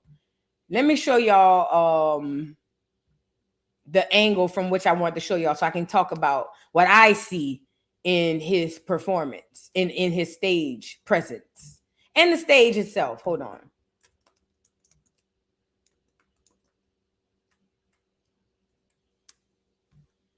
Let me see. I want to see if I could find a good angle. Here, oh, this is perfect. This is perfect. Can y'all see this? Let me see. Y'all see this?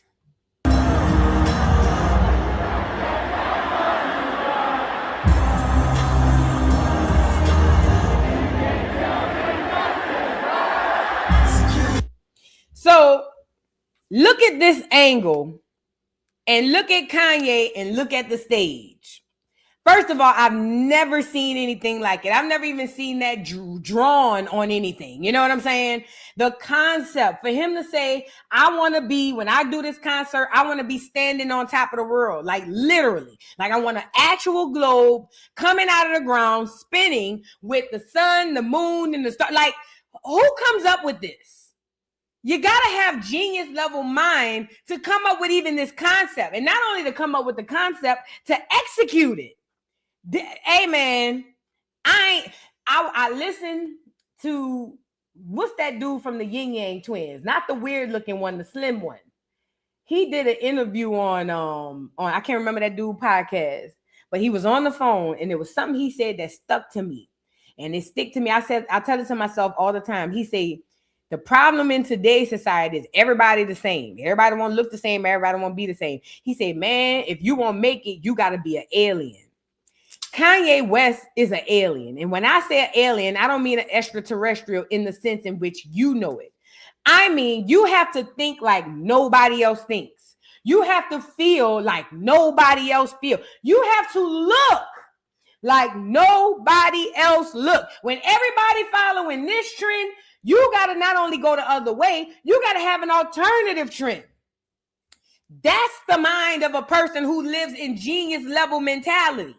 You see what I'm saying? And at the end of the day, for him to even come up with this thought process tells me that there is some level of genius there. Because even if you don't want to give him props, nobody has ever seen anything like this. And then what's the meaning behind it? Why does he want to be standing on top of the world? Could it be all kinds of stuff? I was listening to Rod Hayes. Shout out to the brother Rod Hayes. He was on 363 Empire with Brother Rich. And he spoke briefly on it.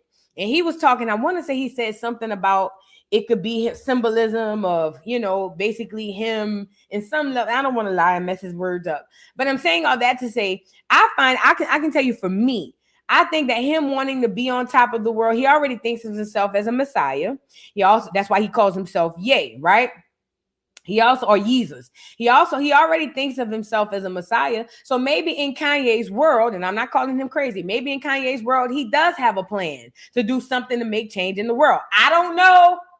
I'm just saying. And that's what Rod Hayes said. It was a manifestation tool. So maybe this performance is a manifestation of something. Now, let me just say this. A lot of people don't like Kanye, and it's a lot of times because most people are mostly emotional. And it's because you're told not to like Kanye. Now, a lot of people are going to say, no, Voodoo, I don't like him because he said slavery was a choice. I second that notion. But again, because he said it, and at the time the internet said he was crazy, everybody just was like, throw him off to the side. I think that's the most dangerous thing you could do. You're never supposed to just throw your people off to the side, because sometimes you never know. You never know if they can come back and do something in benefit of you. At the end of the day, maybe Kanye West thinks that he's one of those people. And who am I to say that he's not? Because I remember when he first came out and said he was a genius. I was one of the people saying, you done lost your mind. Turns out, egg on my face. He showed my ass.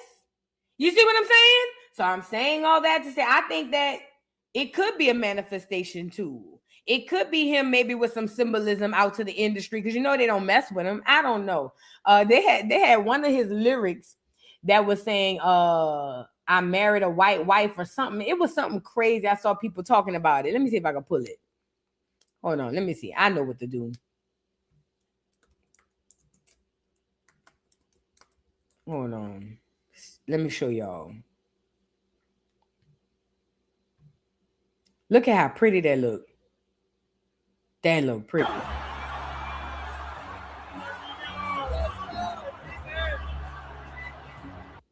Say, bro, that's fire. And also, too, one thing I noticed, because I was like, so is he trying to elude that the world is round? And I get it, the world would have to come out of a stage, but it's still giving me the look of a firmament, like the way that we see it on them old maps. Y'all ever seen them old maps? For y'all who don't know, most people call these people flat earthers and conspiracy theories. But there's a conspiracy theory that Earth is not a sphere, that it's not a round ball flying around in space, that it's actually a plateau. It's a plane. Right? So even though the globe is kind of lifting from the ground, right? Is he still kind of corroborating the idea that the earth is flat? Because it still sits on a flat surface. But again, I could be overreaching because it does have to go on the floor, but I'm just asking, But this is beautiful. Let me see.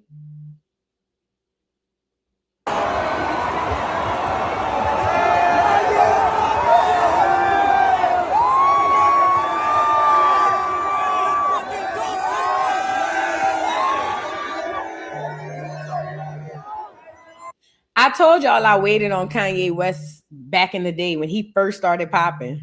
and he left me a $500 tip. That was the first time I ever held a black card. I'll never forget.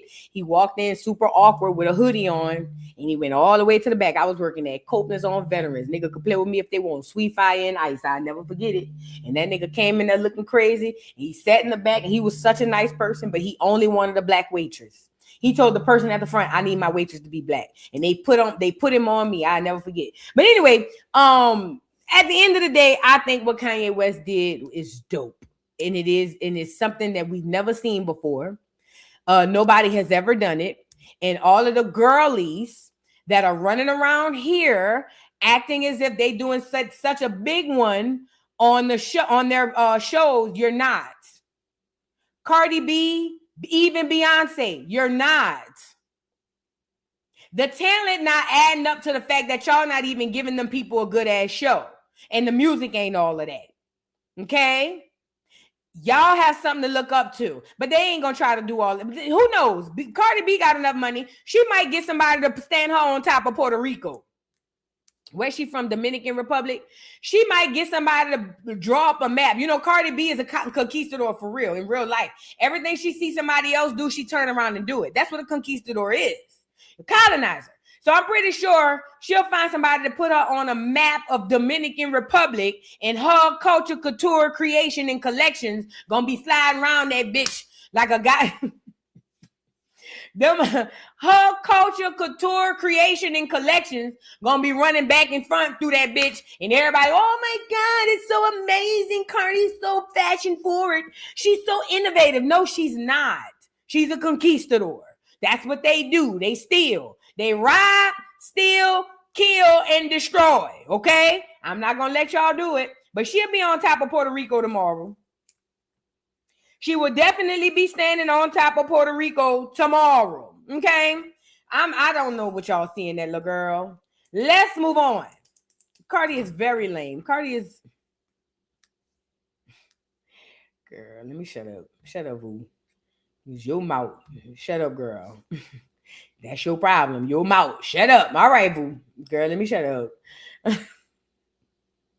Because it's so much I be wanting to say that I be holding back. I be like, Lord, if you say that, girl, you think they mad now, girl. If you say that, girl, them people really gonna, you know what I mean? Like, but it be true. That'd be the worst part. I don't be making up nothing and I don't be dragging. It be true.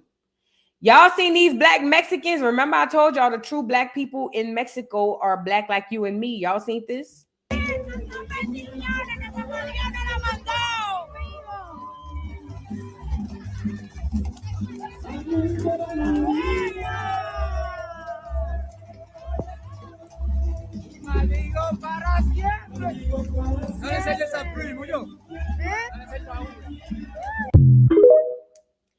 Now do me a favor. I'm gonna play the same video. Tell me if you didn't hear the sound, you wouldn't think this was Houston or Dallas. Tell me if I didn't play the sound and I ran this video, you wouldn't think this some niggas somewhere on a trail ride. You want to know why? Because we are those people. The only thing separated us was a line they called Mexico. A lot of us have ancestry right down there in the place we know today as Mexico. A lot of our roots come from that area. Not saying the Mexico that we know today. I'm talking about the landmass. I'm talking about the landmass is what I'm saying. A lot of ancient Mayan, ancient Aztec, a lot of us have ties to that. The only difference between these people and us is a location and a goddamn language. And I'm pretty sure if you catch them on a Monday through Friday, they speak fluent English and you never know they speak Spanish.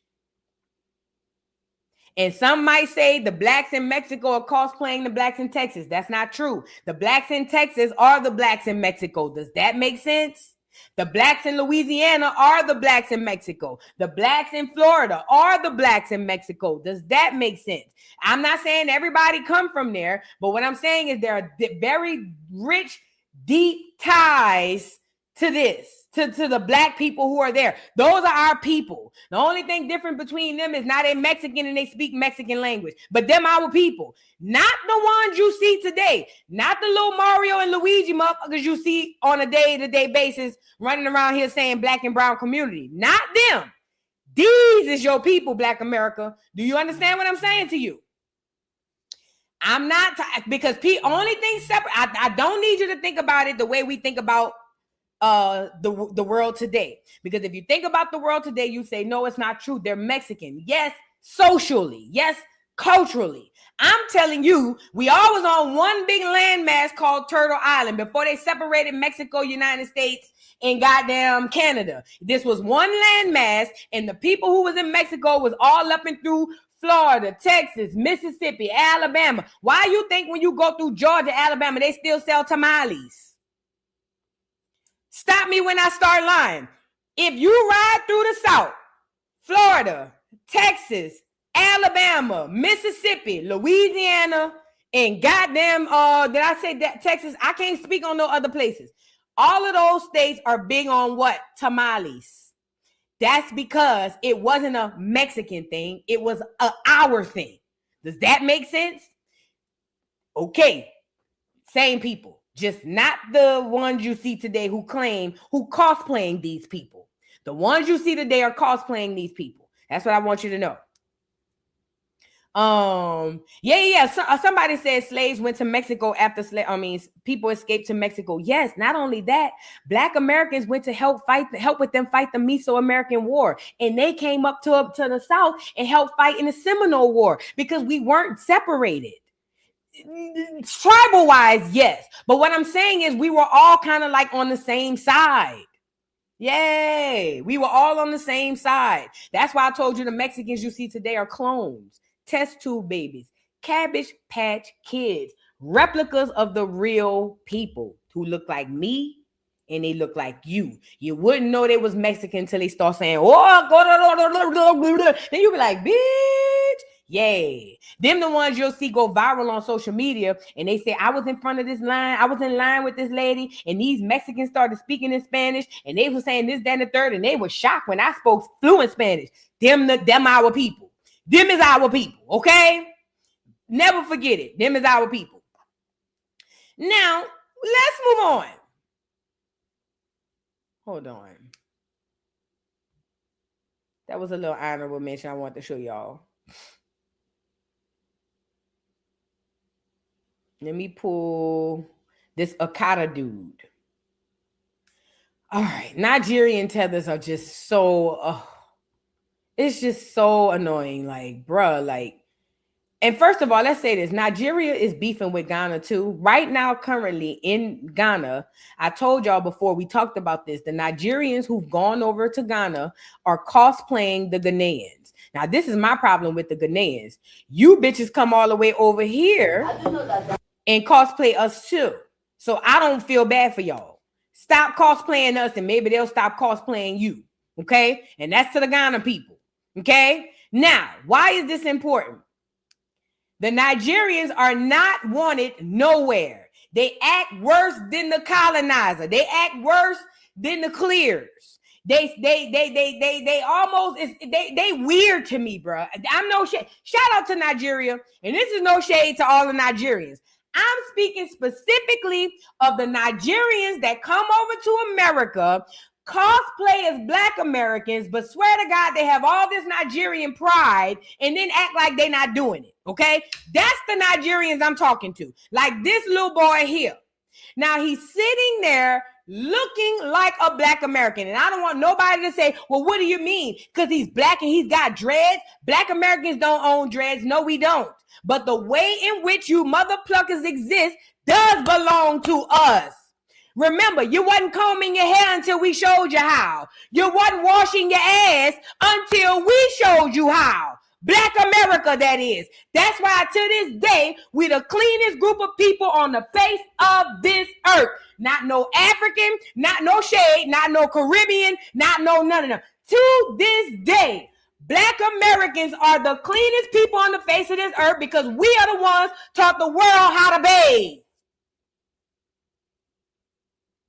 So the way in which you present yourself on a day-to-day basis, Nigeria, and all the rest of you African tethers, yes, you do come in and cosplay Black America. You don't even look the way that you looked before you came home. I don't even know what your home looks like. I never understood that. You bitches won't even show us what it looks like to be you. You so busy coming over here trying to be us, and then when we point it out, it's, oh, we being separatist, or oh, we being divisive, or it's not a big deal, or why y'all make... No, shut the fuck up and find your own identity. Damn. Y'all worse than the clear people. No shade. A lot of these people be worse than the clears. I'd rather deal with the clears. Damn. And they not wanted nowhere. Everywhere they go, the people are kicking out the Nigerians. They remind me of another group of people. I ain't gonna call their name though. Orange juice. Everywhere they go, they getting kicked out. Every freaking where they go. It's weird, bruh. And these people will look you dead in the face and act like you tripping. So here it is, this Nigerian boy. He's having lunch somewhere, I guess where the Nigerians are. And because they don't know that he's a Nigerian, because he looks like a Black American, they called him an Akata. And he softly and surely explains that he's not an Akata, he's a Nigerian. Now pause. We know Akata is a derogatory term for Black Americans. It's like the clears calling us niggas with the hard ER. Okay, but the Nigerians want to be able to use it freely. So they'll tell you it's not that big of a deal or it's not a bad word. They just want to be able to disrespect you in your face. That's all this is about. They simply want to be able to disrespect Black America in our face. That's why they tell us that Akata ain't bad. But it's the same thing as a white person calling us nigga with the hard ER. So he's sitting up in there acting like, oh, I'm just explaining to the lady. And he's explaining to the lady that he's not an Akata, that he's actually a Nigerian. But my thing is, why don't you look like what you are then, fool? Because you don't know who you are. Test tube, baby. Cabbage Patch Kid. Clone. You ain't telling me them Nigerians ain't no goddamn clone. They don't have no origin, bro. Their whole origin is a story, but they don't have no origin to them. And everywhere they go, they trying to be somebody else. And you mean to tell me you want to cosplay us in America, then go sit amongst your people and, oh, I'm not them.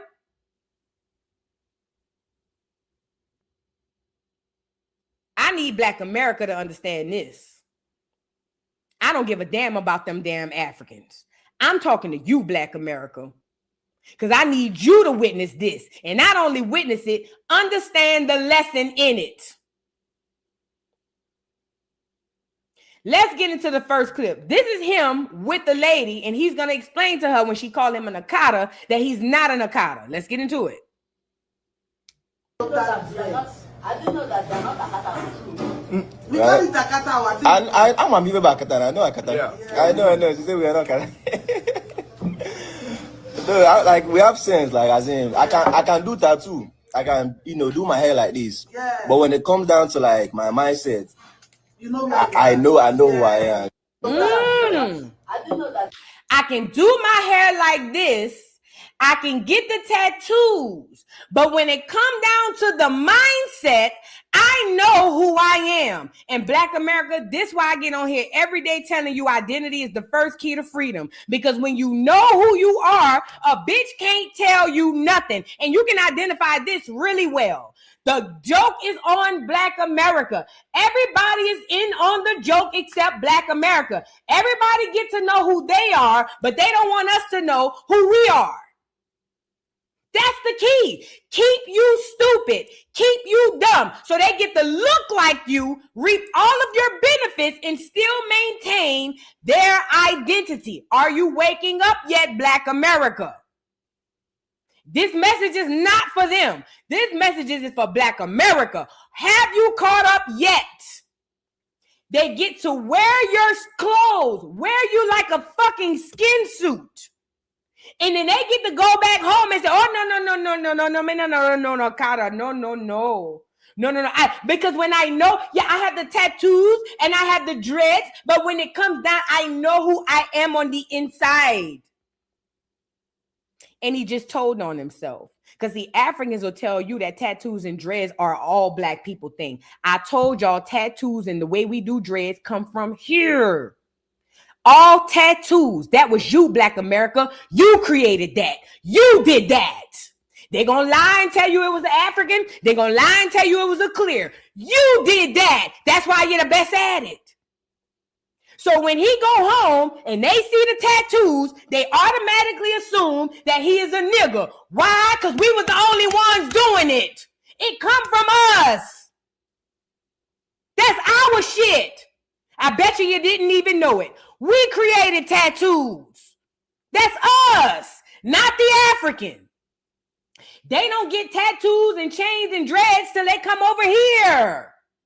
Not the way we do our dreads. Now, what pissed me off the most about this is, like I said, he's getting away with it because so much of my people believe that there's nothing wrong with what he's doing. He's reaping all of the benefits, all of the good that can come to somebody that's us. He gets to reap it by walking, talking, and acting as if he is you. He's literally destiny swapping. It's literally a destiny swap. And it's sick and it's weird. How am I the only one this pissed off? We don't go nowhere and do this to these motherfuckers because we don't want to. We don't even have a desire to. And you got weird people literally coming to America, destiny swapping on a day-to-day basis and looking us dead in our face telling us it ain't happening. Man, the ancestors are not pleased. And you got to know, you little test tube bastards, you will pay for it. You will pay for it. You gonna pay for it all. You gonna pay for it. You gonna pay for it. You got to know it. You generationally, you're gonna pay for it. Systematically, nationally, you will pay for it.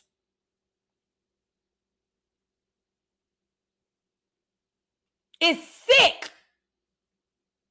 And these people think that it's okay. Now, he got backlash from the video because I'm pretty sure when he's over here cosplaying a nigga, he don't tell the people that he's Nigerian. So he got backlash and had to do a video to address that.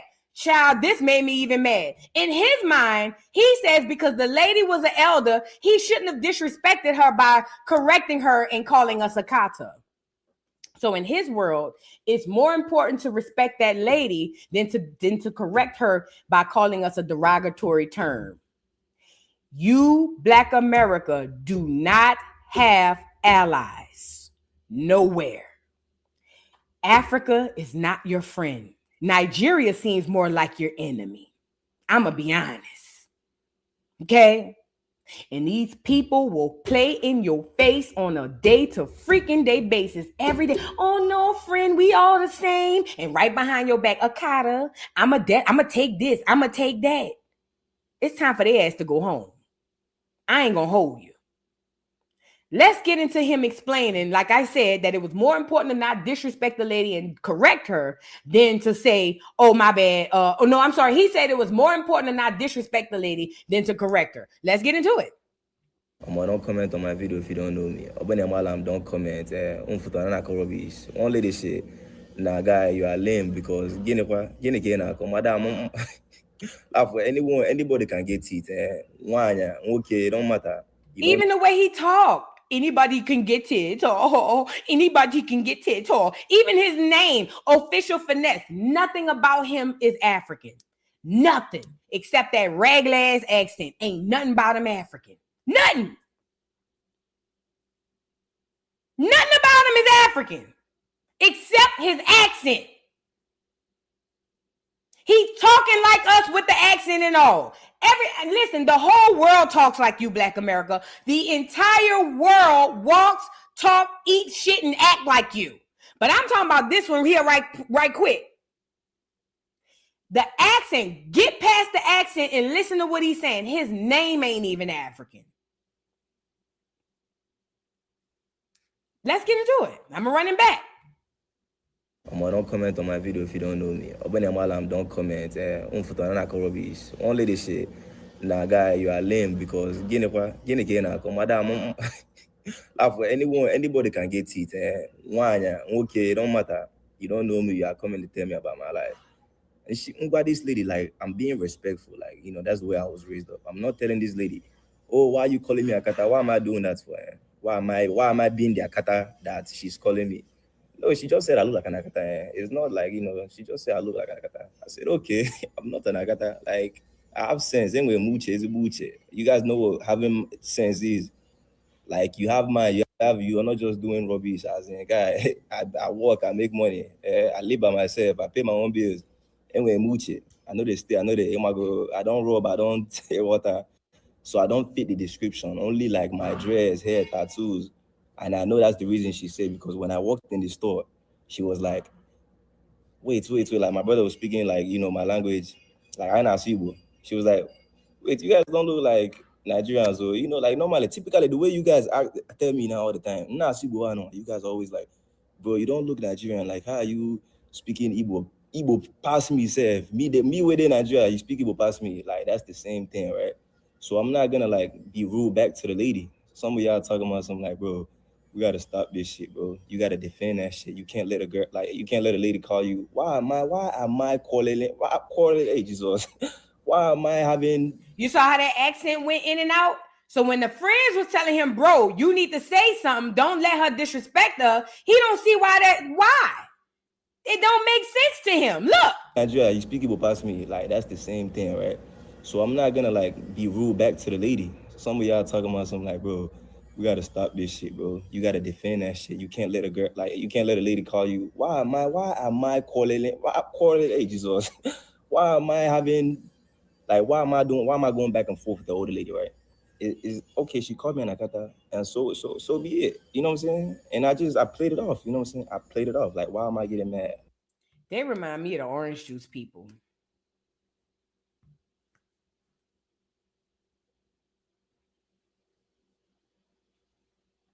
So he can correct her and tell her he's not an Akata, but he can't correct her and say, hey, that's not a good word to use. Remember, my message ain't for them. My message is to you, because I need you to see it plain as day. I need you to see it. I don't give a damn about the rest of them. I need you to see it. That's why I bring this stuff up here. So y'all can see it with your own eyes and do with the information as you please. I'm dead ass. These people are not your friend, Black America. Nobody in America are Black Americans' friends. Period.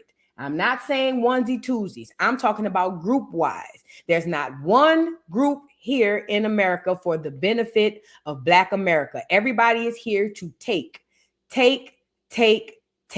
steal, take. That's all they want to do. They don't want nothing more than to steal and take from Black America. As a matter of fact, that's what they sell these people when they come over here. That's what they sell the tethers. If you come to America, not only will you be able to eat off the soil and land, you'll even be able to eat off the people. So come on down. Come on to America. All you got to do is play like you one of them niggas over there, and they'll let you in. Come on down. They'll invite you to the cookouts, show you how to dress, show you how to eat, show you how to walk, talk, give you a new career. You don't have to like them in real life. No. You just got to act like you like them. That's it. You could disrespect them. You could cuss them out every now and again. Not too much, though. Every now and again, you could cuss them out. But as long as you play like you stupid and you don't know what they talking about, you good. So go on down to America where you can eat real well. I know you destitute and you're damn near dead on your own land because you can't produce nothing and your land is trash and you're probably cursed in your bloodline. But no worries. Come to America. You can eat off the land and the people. Come on down. The Negro Americans are dumb. They stupid. All they care about is propaganda, getting mad about Trump and the Epstein files, and twerking. Come on by. I'm telling you what they telling them. I'm telling you what they tell them. Come on down. You ain't got to do shit. All you got to do is act like you like them. That's all. Just act. and they're gonna open their arms. Come on down. And they come in the droves. And in your face, every day they tell you, oh, no, my brother. No. Oh, no, me would never tell you. No. Yeah, girl, bye. Again, my message ain't for them. It's to Black America. Because I need y'all to wake up. He can go in and out of his accent as much as he wants. He didn't feel the need to correct the lady because he thinks that you're Nakata too. Okay, let's be clear. This young man did not need to address that lady and correct her because in his mind, he told you at heart, he knows who he is. And at heart, he and that lady feel the same way. The only difference between him and that lady, I'll give her that. She has enough self-respect to say, I don't like him, so I ain't going over there. I'd rather stay here. But him and his family are so weird and so freaking and such a colonizer, they rather come over here and cosplay because they don't care about the benefits or I'm sorry, the drawbacks of what it'll do to the niggas over there. They don't care. They could care less. When Mike got us to get them in here in droves, I told y'all Mike did this. Martin Luther the King, this your boy. This his work. Y'all getting up there. Oh, we should forgive him. Because he started the poor people's campaign. Bitch, we still trying to reverse the immigrants. Girl, I don't give a fuck about no poor people's campaign, to be completely honest. First of all, I get triggered when I hear Martin Luther King. Since a little bitty girl, I never saw what y'all saw, okay? But I'm going to tell you right now, we are still trying to reverse what Martin Luther King did then. Don't tell me he's a hero. He's not. Now you understand why he on every corner in your hood? You caught on yet? Now do you get why you got a holiday? You caught on yet? Y'all caught on yet? Now you understand why they want you to celebrate his birthday? Now do you get it? You caught on yet? That's why. Thank you, Black America, for allowing this idiot to come in here and help us take the rest of your shit. We love him, and you should love him too, Black America. We're going to put his name on y'all streets. We're going to put posters up. We're going to give y'all a holiday. Not only we going to give y'all a holiday, we're going to give y'all Black History Month. We're going to flood them down your timeline. Then we're going to go down in Atlanta and put this fake-ass house up and swear to God he grew up in there knowing he didn't. But we're going to go down there and say that he grew up in this house so y'all can have somewhere to go. And y'all can go say, oh, my God, we love him. Whole time you loving on him, and he the reason we're here. He one of the reasons we here. No cap. Thank you, Martin Luther the King. Thank you, Mike. I appreciate you, fam. You sure did us good. We living great. Thank you, Mike. You're nothing but the best. The fuck? And speaking of, I want to get into, since we on Africa, these Ghanaians again. Ghana is still going up there talking about they want the reparations. Before we move on, let me show y'all this video. Remember I told you Ghana and Nigeria is beefing because apparently the Nigerians are going cosplay the Ghanaians too. Child, when I tell you nobody likes the Nigerians, I told you, remind me of that other group of people. Let's get into this Ghanaian, talk about the Nigerians over there cosplaying them. First of all, according to South Africans, some Nigerians in South Africa are pretending to be Ghanaians. And I'm not surprised. That's what they do. They run away from their country to pretend to be a citizen of another country just to cause havoc. This Ghanaian said, being a Ghanaian in South Africa is a good feeling. That's what Yao said. And then Village Lawyer replied by saying, Nigerians are pretending to be Ghanaian in South Africa. They ruined their own reputation and now coming for yours. So that was the reply Village Lawyer in South Africa gave to a Ghanaian that said this. You see, I'm not surprised. Instead of them to stay in their country to, solve their problems, they will not. And then if they go to another person's country, instead of them to learn how to be guests, they will rather go and be saying that they want to be kings and chiefs. There is one girl that insulted Ghanaians by saying Ghanaians are... Don't let that part go over your head. He said they don't want to come over and be guests. They want to be kings and queens. When I tell you he ain't fucking lied, because that's how they acting over here. For the ones who got a couple of dollars, you couldn't tell them they ain't kings and queens of Africa over here. Let me run it back. Country, instead of them to learn how to be guests, they would rather go and be saying that they want to be kings and chiefs. There is one girl that insulted Ghanaians by saying Ghanaians are slow. Days later, she's now going around waving Ghanaian flags saying that she's a Ghanaian. No matter what you do, there's no tribe in Ghana called Yoruba or Igbo.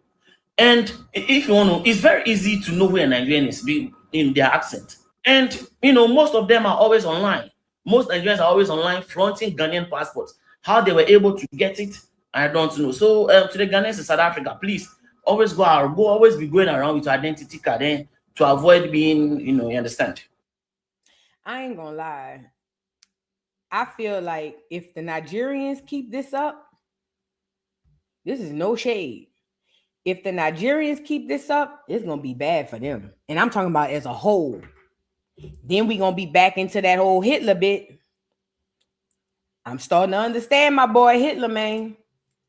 I ain't gonna hold you. I'm not saying that what he did was right, but I'm starting to look at the story different. I gotta go back and reread the book Mein Kampf. I gotta go back. It's so much stuff I'm redoing. I'm right now rewatching Lovecraft Country and still picking up gems in that. I gotta go back and read the Mein Kampf book. Man, look. Them Nigerians act just like them orange juice people. The only thing different is melanin. That's it. That's it. Oh, speaking of, I was going to Ghana because I don't want them to act like they not jacked up too, because they is. So Ghana is still doing panels on why they deserve reparations. Y'all, you literally cannot make this up. And let me just say this. Ghana does not deserve reparations at all, okay? Let's start there first. If we are to go by the story that we're told, it was Ghana who sold us into slavery, okay? It was Ghana who helped to capture us and put us into slavery. If we're going by the story that was told.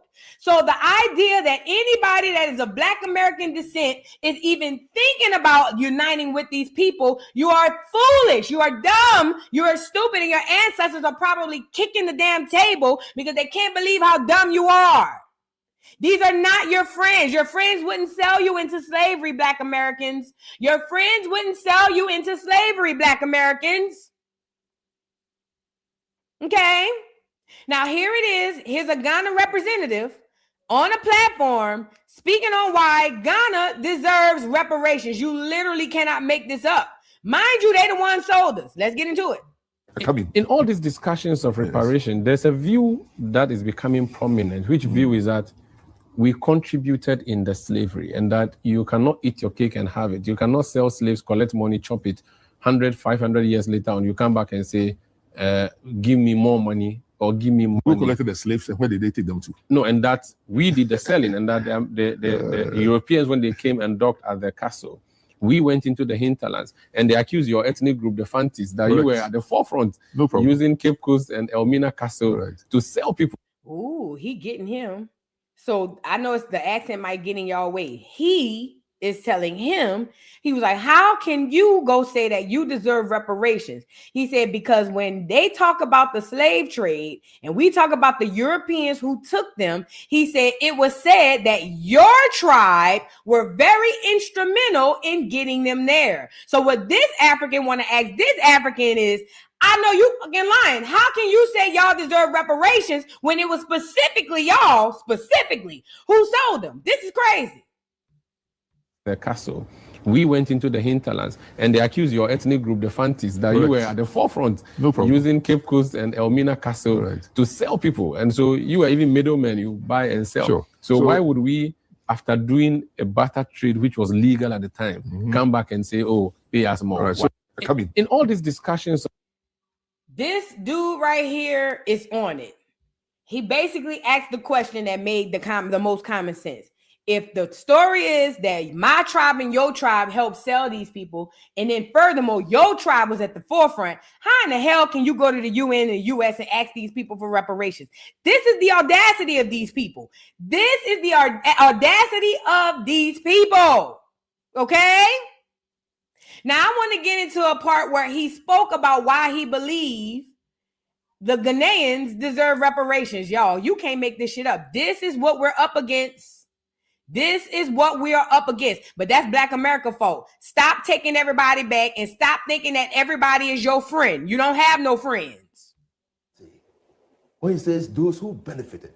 That's an European conception of harm. It's individualistic. So even though slavery was, slaves were exploited for the benefit of the state, even in America today, to be able to establish, that you to benefit from any arrangement that compensates you as a descendant of a slave, they must trace the root because it's individualistic. So what he's saying is that shit I be telling y'all do y'all genealogy for. What he's saying is even though we sold them, they roots still come back to Africa. And because they roots come back to us, technically we deserve it too. This why I tell you to come on here every day and do your genealogy. The only reason that narrative still exists is because enough Black Americans haven't done their genealogy. Your genealogy is going to debunk most of the history you've learned, not just about your family. I mean history, period. When you do your genealogy, you can debunk your own town history just off of your personal genealogy. This is why I tell y'all every single day to do your genealogy. So they're hanging on to the lie that because our roots trace back to Africa, this is why they deserve reparations. This is how they holding on to it. We Africans. It doesn't work like that here. It doesn't work like that. You touch here. one, you touch all. All. That's how we work. That's how Africans. That's how well. It just dawned on me. Y'all remember in Sinners, the monsters, the vampires couldn't come in until somebody said come in? Holy shit. Oh my God. Y'all remember on Sinners when they were inside the juke joint, and as long as nobody said come in, they didn't have the vampires couldn't come in. I believe that when we went and took them 23andMe and them Ancestry African DNA tests, and we started coming out in droves saying that we African, I think it opened the door for these Africans to come in and swiftly come in and take away our reparations. I swear to God, I think it. I think it. I believe because there was a whole drove of Black Americans. Oh, I'm Nigerian. Oh, I'm Igbo. Oh, I'm this. I think that spiritually, I swear to God, I think that spiritually, when we went and took them damn DNA tests and started coming out in droves on every social media platform saying we was African, I think it spiritually activated something in them and they came out of the fucking woodworks. Because prior to that, we never seen them.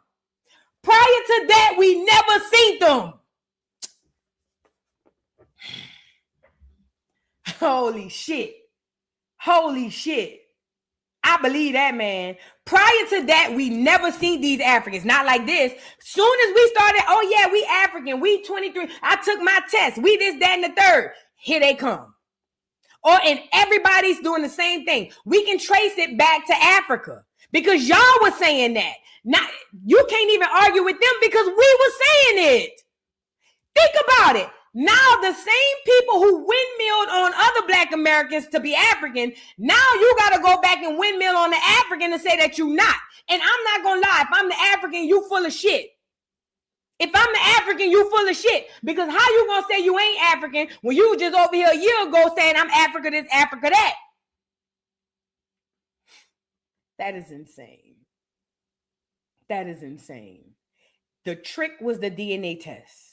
That African ancestry DNA test was a trick. It was a spiritual trick.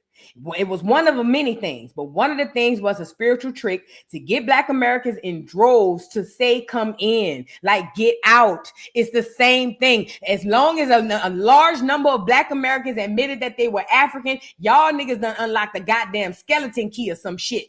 I don't know what the hell going on.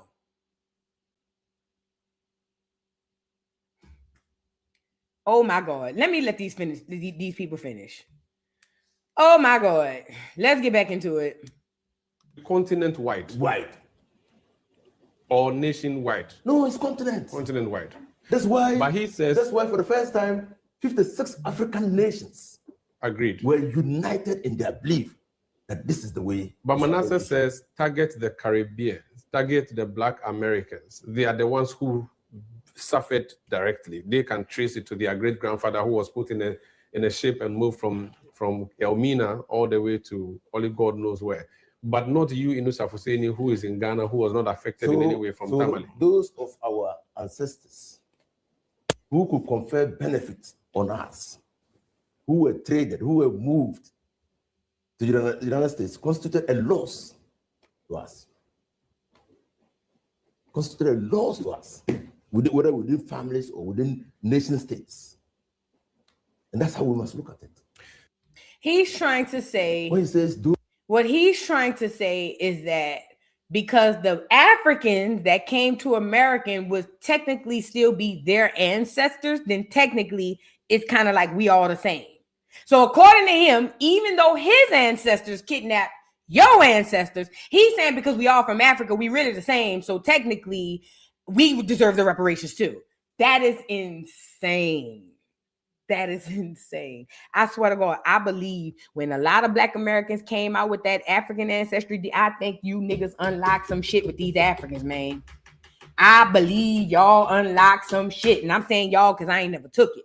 I believe y'all niggas was windmilling with your heads down behind that Africa shit. And it ain't about what you said. It's about the energy coming behind it. You niggas, you couldn't tell you niggas nothing about Africa. And now look at us. I'm not blaming y'all. I'm just saying. I believe it. That's spiritual warfare. That's the spiritual warfare I speak of every single day. Even the dashikis from the 60s and 70s. Absolutely. That is the spiritual warfare that I speak of. You don't know when you undergoing spiritual warfare. That's why it's spiritual warfare. You may not know when it's happening, and you may not know that you're an unpaid actor. But the fact of the matter is, a lot of Black Americans, when it came down to that 23andMe and ancestry shit, a lot of us were unpaid actors. We had a lot of paid ones in there. We had a lot of paid actors in there. The paid actors are the ones who know about it, who in on the heist.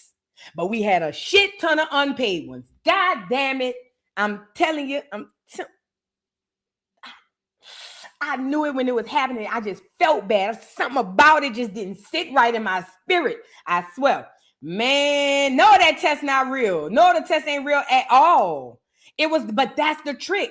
Think about it, y'all, for a second. Because I think the only way y'all can understand it is if y'all go back to your childlike mind. Now, for a lot of y'all, some of y'all may not be able to do it. But for those of y'all who can, think back to whenever you seen something, you thought it was real. Because that's the only way you're going to understand what I'm about to say. This is the trick bag with the spiritual warfare against Black America. And I'm going to explain it in the way in which I believe it happened with the 23andMe and ancestry test. These people know good and well this test is not real. The concept, whoever came up with the concept knew when they put it out that it wasn't going to be a real test. That's part of, listen, spiritual warfare basically entitles a manipulation of reality. That's all it is. So when I say spiritual warfare, it's when you manipulate a person's reality or people's reality. That's it. How can you manipulate people's reality? I can lie on somebody. I'll use an example. Let's say, and I'm just pull somebody, Tina. Let's say I pull Tina and be like, y'all, I know Tina in real life. She a hoe. Yup. Tina be sleeping with this one. She be sleeping with that one. Plus, she don't take care of her kids. Plus, she just got fired from that job around there. Now, if the people that I tell this to believe this about Tina, it can affect her social life. It can affect her jobs. It can affect anything that she has going on. That is spiritual warfare. When I can say things to manipulate your physical outcome. I can do things to manipulate your physical outcome. So that's when I tell y'all we under spiritual warfare, is people behind the scenes doing things to manipulate your destiny and your outcome. Okay. Thank you, Tina, for being an example. And no shade, I don't think Tina is a hoe. I don't know Tina. She might be, but I don't know what to be said. So don't get me the line on Tina. Okay. Now, when I speak about spiritual warfare, y'all might be looking at it like, I don't understand maybe what she's saying. I'm looking at the way we are being manipulated. Back to the 23andMe, the African ancestry, and the DNA testing. They knew right when they brought up the idea that the test is not going to be real. That's manipulation. That's spiritual warfare. Let me show you how the spiritual warfare was handled out, though. They knew that the test wasn't real, but they posed it and presented it as if it was. Now, they never told you it was real. As a matter of fact, if you go look on certain tests, they'll show you that this is for entertainment purposes only. They never said it was real, but they never said it wasn't. That's another form of mental manipulation, aka spiritual warfare. So now they know the test's not real, but they need you to say something, just like in the movie Sinners. The vampires could not come in until somebody on the inside of the house said, come in. The Asian lady got frustrated because they said they was going to kill her daughter. Soon as the Asian lady said, come in, the vampires came in and wreaked havoc. Same thing with the mental manipulation with the 23andMe and the ancestry, African ancestry DNA. They needed a certain number of us to believe it. Now we're talking about energy. It's not even just saying it. Now we're talking about reading energy. They needed a certain group of us to take this test, a certain number of us to take this test and put our energy into believing that it is real, because this is where spiritual warfare will come into play. The moment our energy is into it being real, because so with as within, so without, as above, but so below. If you believe it, it is so. Okay, the moment we start to believe it, it could have spiritually activated something in those Africans that's got them over here the way that they are now. Prior to the African ancestry DNA, prior to African ancestry DNA, we did not hear this much from these Africans. But as soon as we started agreeing to be an African, taking these DNA tests, going round and round in circles with that stuff, here they come out the damn, like somebody put water on a goddamn gremlin. I'm telling you, it's the same type of rituals when they got us eating feces, I hope not. When they got us eating dead body parts and feeding the people in Atlanta, Lake Lanier water. It's the same type of rituals. This is, when I say spiritual warfare, it literally is about manipulating your reality and your outcome. And it worked flawlessly. It worked. Because it wasn't that we just took the test. That's one part. We believed it. Some of us right now still believe it today. Some of us still will windmill behind that African DNA test right now.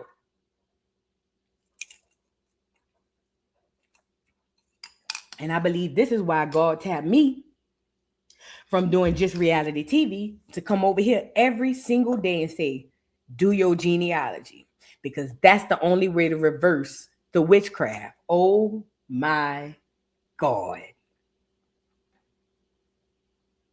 That is insane the way I just tied that in on live. Holy shit.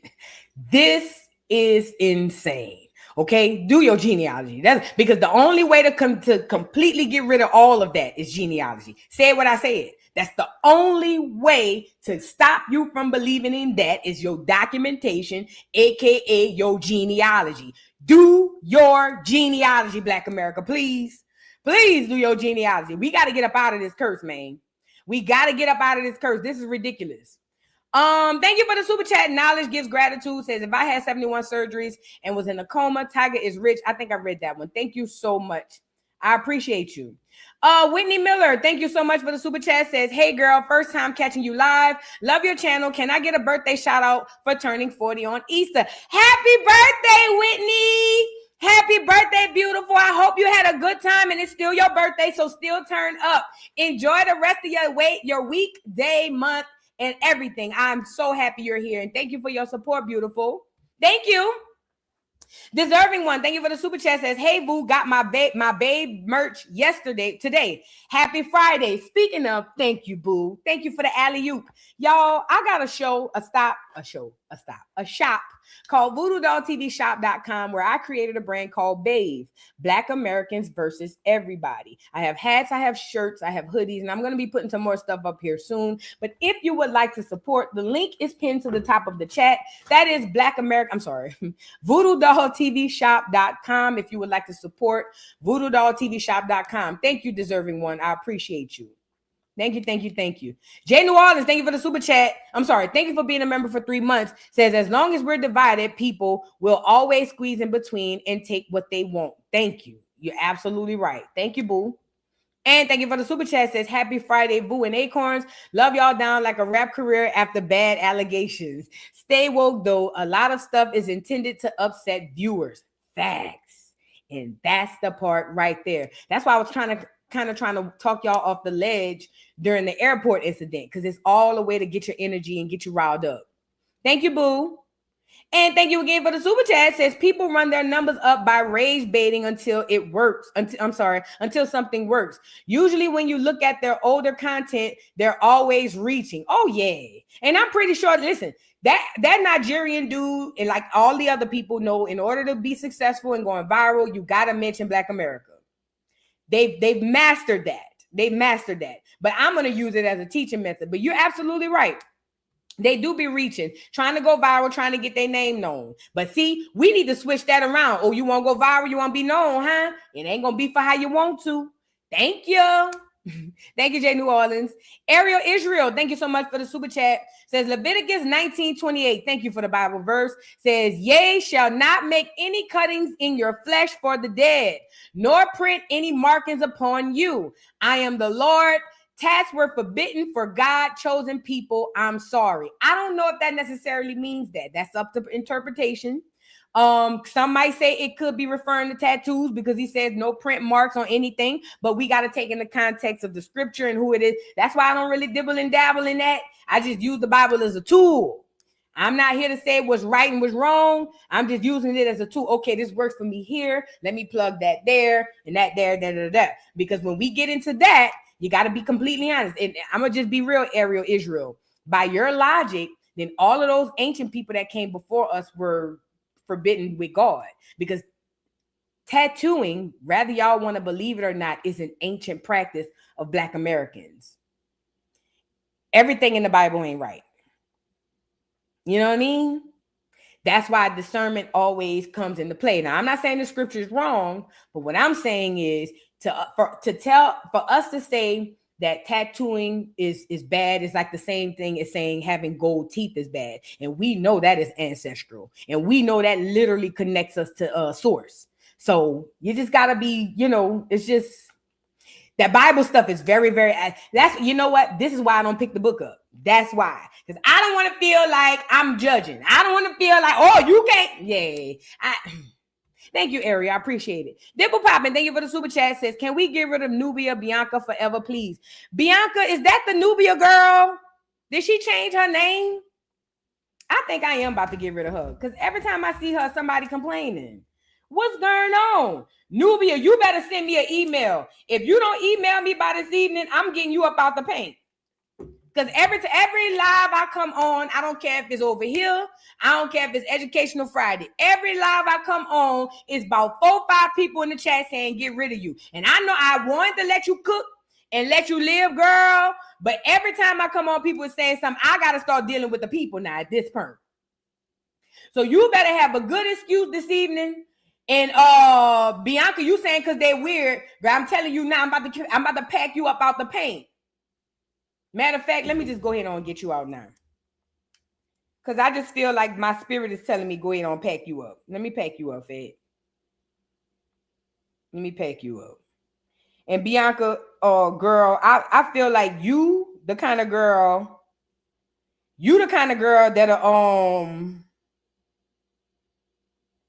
that'll come back with a burn page.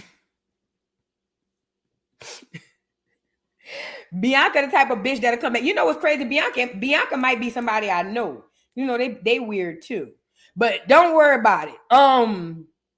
Bianca, come back with another burn page, Fat. I'm about to get you up out the paint. I'm sorry I gotta do it, but I'm not sorry. You gotta go. Hold on. Let me find you. Here you go. How I block this girl? Oh, there we go. Hide the user. Let me hide you, girl. I had to get you out the paint, Fat. It's the people. It's unanimous. It's unanimous. They want you out of here. You had to go. You gotta go find somebody else. Come back with a burn page, but just don't look the same. You know what I'm saying? If you come back with a burn page and they suspect you, they're gonna tell me who you is, and I'm gonna have to get you out the paint again, girl. Sorry, not sorry. I was trying to let you live, but they say they want you gone, so you're out of here. Bye. Look at Will. Look at my baby Will. My baby Will put the 2 fingers up. Okay. Bye. Bye, Bianca girl. And you don't be leaving no super chats anyway. So bye. Ariel Israel, thank you so much for the super chat. Says, Miss Doll, you are correct on the disrespect. I'm not trying to be a Bible thumper, LOL, but tats and dreads, not for God's chosen people. Now you wrong on the dreads.